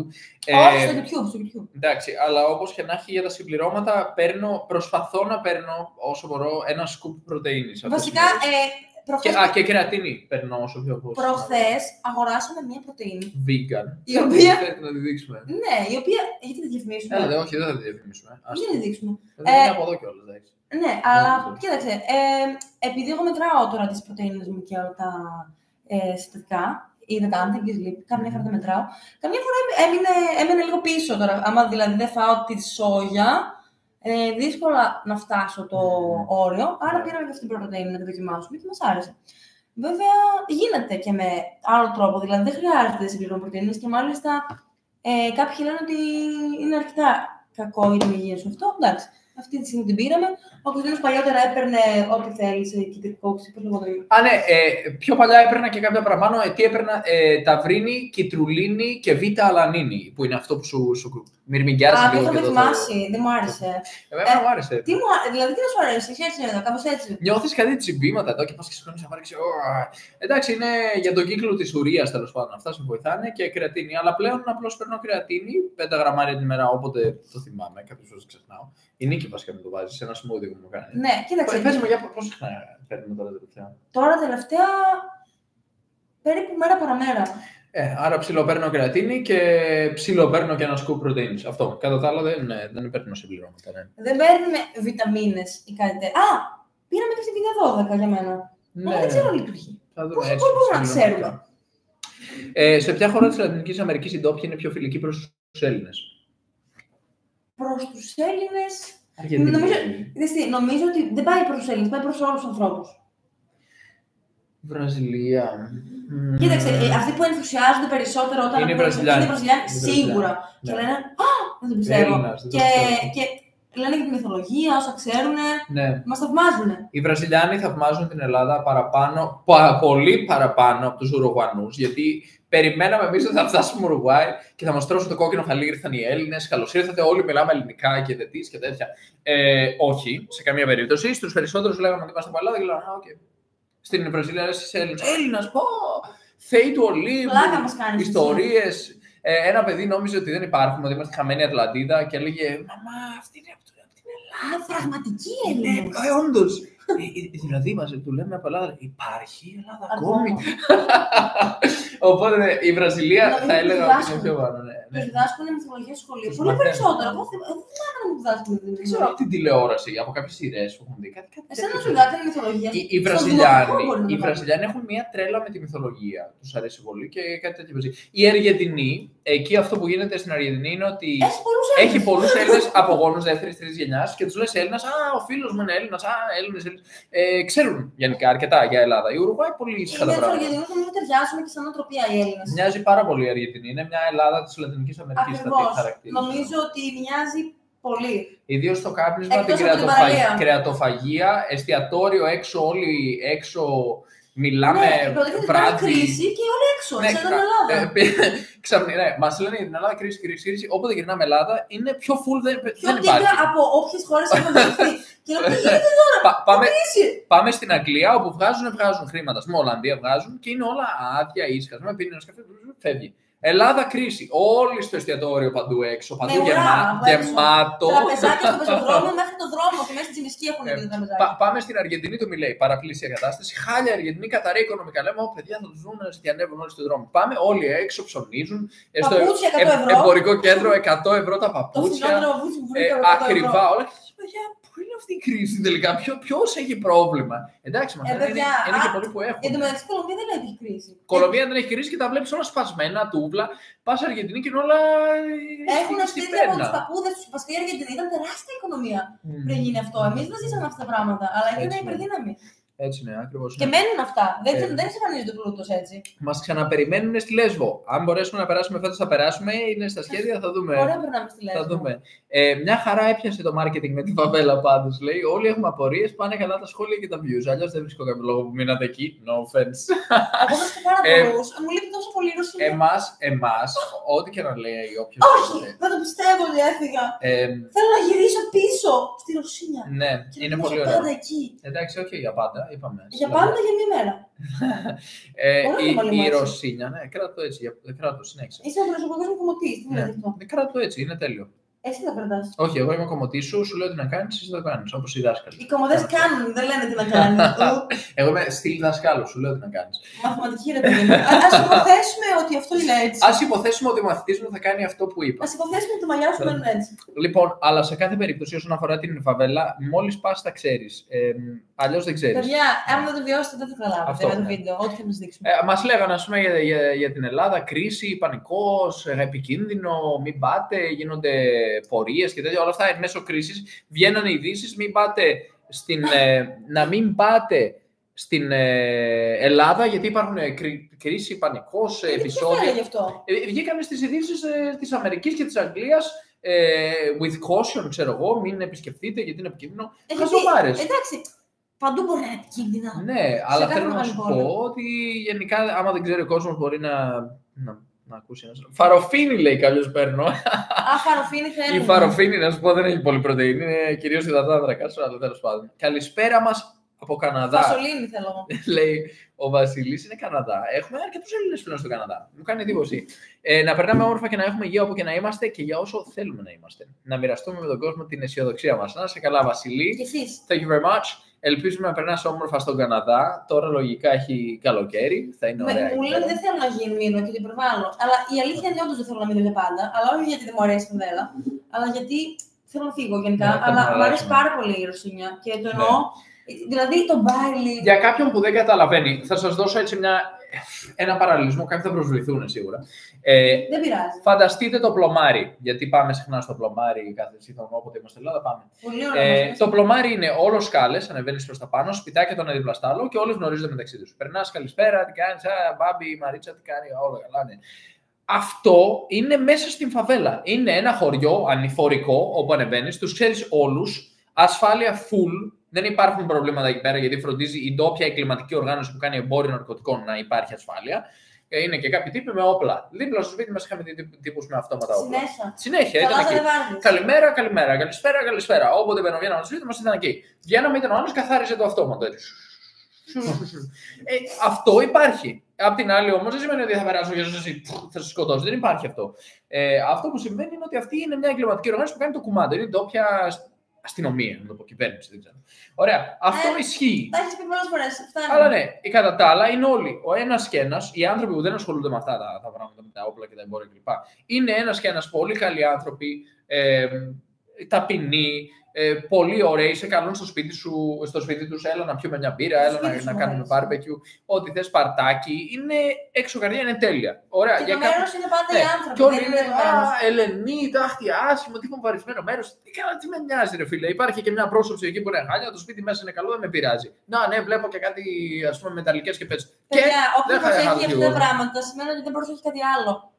Τον άνθρωπο που έχει δίπλα του. Αυτό, εμείς μέναμε. Το λέμε τώρα, έχοντας ζήσει στο Ρίο ντε Τζανέιρο, στην πιο κυριλέ περιοχή που υπάρχει στην Πάχα Τατζιζούκα, κοντά στον πρόεδρο, τον Μπολσονάρο, τον πρώην πρόεδρο, με πισίνα, με σπίτι, με 2 δωμάτια, στον 12ο όροφο, θέα θάλασσα, με θρουρούς κάτω, ας πούμε, θυρωρούς, ασφάλεια. Ήταν έκτος, αλλά ήταν όλα 2 όροφα. Μέσα 2 όροφες, άρα ήταν το 10ος. Κάτω άνθρωποι, κυπουρούς, 2 γυμναστήρια, πισίνες, γήπεδα τένις, γήπεδα μπάσκετ, ό,τι θες, και άνθρωποι ήταν στραβομουτσουνιασμένοι. Τι να το κάνω, να το βράσω. Ναι, να το βράσω. Δηλαδή να κυκλοφοράνε με τα σκυλάκια τους 2.000-4.000 ευρώ το ένα και να είναι όλοι στραβομούτσουνοι ή να πηγαίνουν δίπλα στο εμπορικό κέντρο και κάτω όλοι. Εν τω μεταξύ και ο σκύλος μου στραβομουτσουνιασμένοι. Και αυτοί στραβομουτσουνιασμένοι. Υιοθετούν τη φάτσα. Και δεν ήθελε να πάει βόλτα. Ήταν η δουλειά που έκανε η Νίκη. Ναι, αλλά πηγαίναμε ένα σκυλοβόλτα και μετά κουράστηκε στο παντελόνι. Εγώ βγήκα και βόλτα όμως. Τι να το κάνω, Τα ρε παιδιά φίλε. πήγαν. Ήταν το πιο βαρετό μέρος του κόσμου. Δηλαδή, πεταχτήκαμε μια φορά στη φαβέλα και σκύλτησε η καρδιά μου. Και γύρισα σπίτι μετά και έκανα κατάθλιψη. Στη φούσκα μου. Τι ωραία, τι ωραία θέα, τι ωραία θέα. Κανένας δεν μιλάει ωραία σε κανέναν, κανένας δεν γνωρίζεται. Όλο στο κινητό έτσι. Λοιπόν, ο Λαόνικος λέει: σημασία έχει καλή καρδιά και όχι πισίνα. Ακριβώς. Πολύ σωστό. Έχουμε και από Λεμεσό χαιρετίσματα από τη Δήμητρα. Γεια σου, Δήμητρα. Σημασία έχει καλή καρδιά, πολύ καλά το είπε. Αν έχει αυτόματα στο πλωμάρι, δεν έχει, αλλά υποπτεύουμε ότι έχει ένα-δυο περίστροφα. Λοιπόν, όπως και να έχει. Πού το ξέρεις εσύ, άμα δεν έχει. Το υποπτεύομαι. Πάντα υπάρχει, άμα το ψάξεις λίγο. Παιδιά, αν έρθετε στην Ελλάδα, στην Αθήνα, θα χαρώ να σας γνωρίσω. Βλέπω όλα σας τα βιντεάκια. Γιώργο, από το Facebook, αν είσαι ακόμη εκεί, γιατί έχουμε αργήσει λίγο με τα σχόλια σίγουρα. Θα περάσουμε από την Αθήνα φέτος. Είναι τουλάχιστον, αν όλα πάνε καλά, για να πάμε και προς Πελοπόννησο. Αυτές είναι οι βλέψεις μας τώρα. Δεν ξέρω τι θα γίνει. Θα δούμε μέχρι να φτάσουμε και πέρυσι νομίζαμε ότι πάμε Πελοπόννησο, την συνεργήσουμε ολόκληρη. Και τελικά κάναμε άλλο σχέδιο και πήγαμε Κύπρο. Αλλά φέτος θα πάμε προς τα κάτω να πιάσουμε τα μέρη που δεν καταφέραμε πέρυσι. Δεν ξέρουμε. Ναι. Έχουμε και Σαλούδος από Καπιατά. Δεν ξέρουμε, Μάικ, που είναι Καπιατά, αλλά Σαλούδος από Παραγουάη. Λοιπόν, έχουμε καμιά ερώτηση ακόμη που έχουμε χάσει, σίγουρα υπάρχουν. Ναι. Όταν είσαι στο εξωτερικό. Πηγαίνουμε καμιά φορά στην εκκλησία, έχει καθολικές εκκλησίες, αλλά δεν εκκλησιαζόμαστε γενικά. Ναι. Έχουμε επίσης ερώτηση από την Πλουσία. Η Πλουσία ρωτάει αν έχουμε δει τον φίλο μας, τον Φέλιξ. Φίλη μου η Πλουσία. Όχι, είναι άλλη Πλουσία.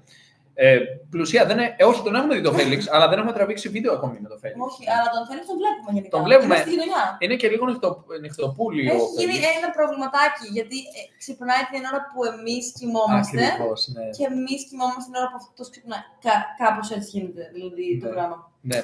Οπότε τον βλέπουμε, αλλά ναι. Έχουμε μια ερώτηση από τη Βίκη: αν μένουμε μόνιμα Βραζιλία. Όχι, Βίκη, δεν μένουμε μόνιμα στη Βραζιλία. Ζήσαμε στη Βραζιλία μεταξύ του 2020 και 2022.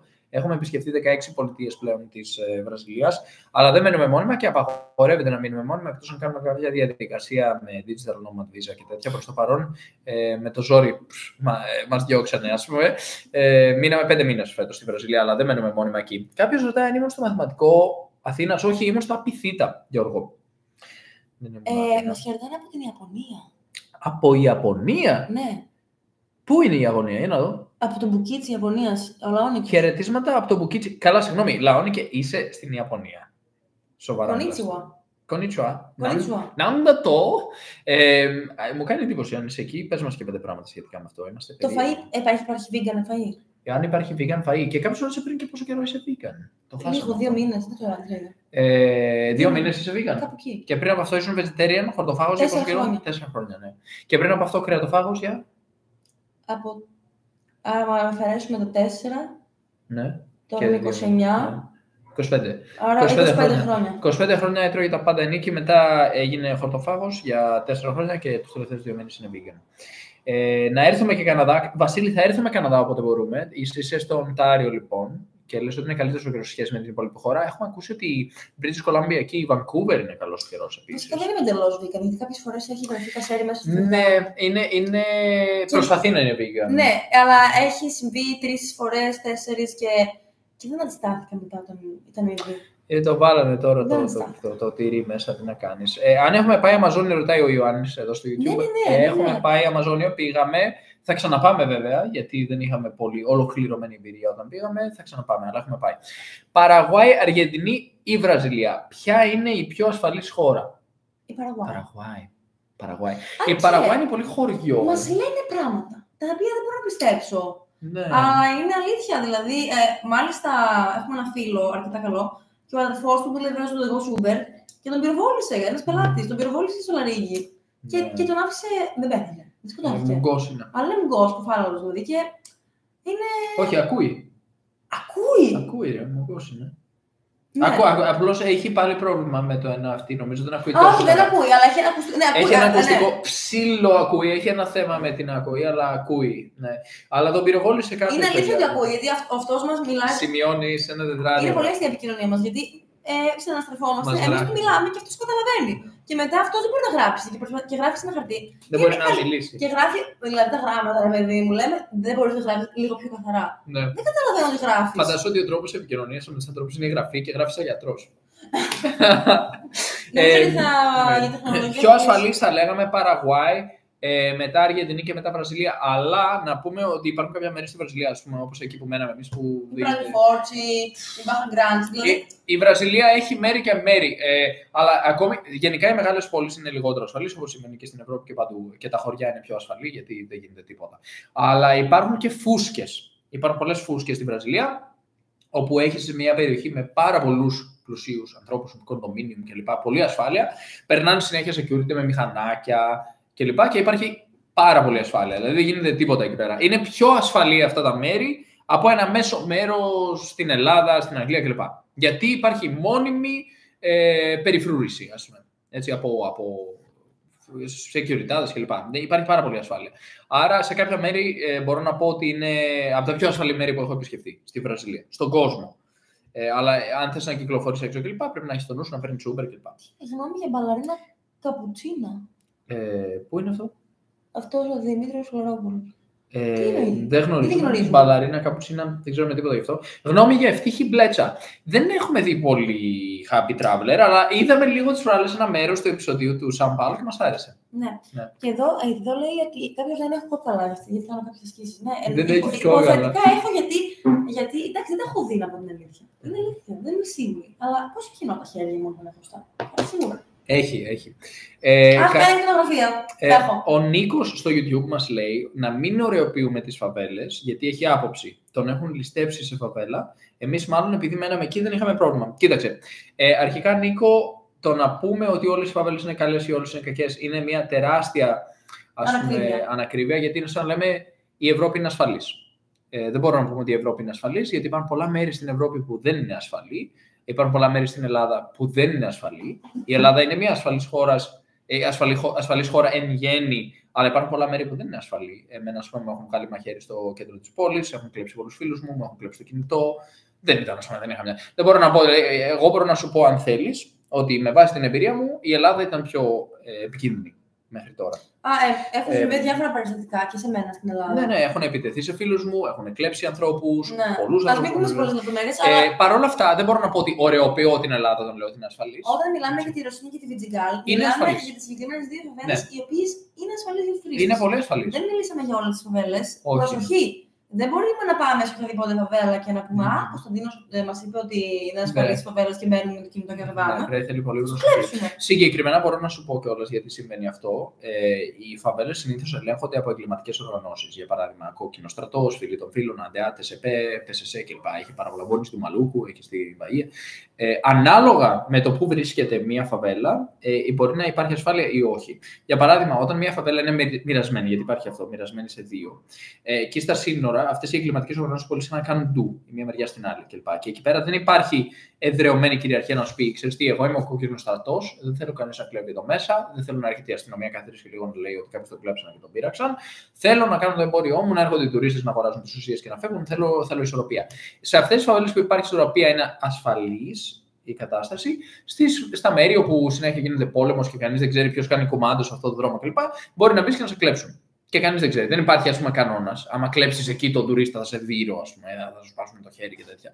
Δεν υπάρχει αυτό. Ενώ στη Ρωσίνια, άμα μπει και σου κλέψουν το κινητό, και εσύ πει: άμα μου κλέψουν το κινητό, θα ψάξουν να τον βρούνε και θα του σπάσουν κάτι κατά πάσα πιθανότητα ή. Αν είναι τυχερός. Αν έχει ξανακάνει αυτό το πράγμα, θα τον σκοτώσουν. Γι' αυτό κανείς δεν κάνει τίποτα. Καζακστάν δεν πηγαίναμε, λέει.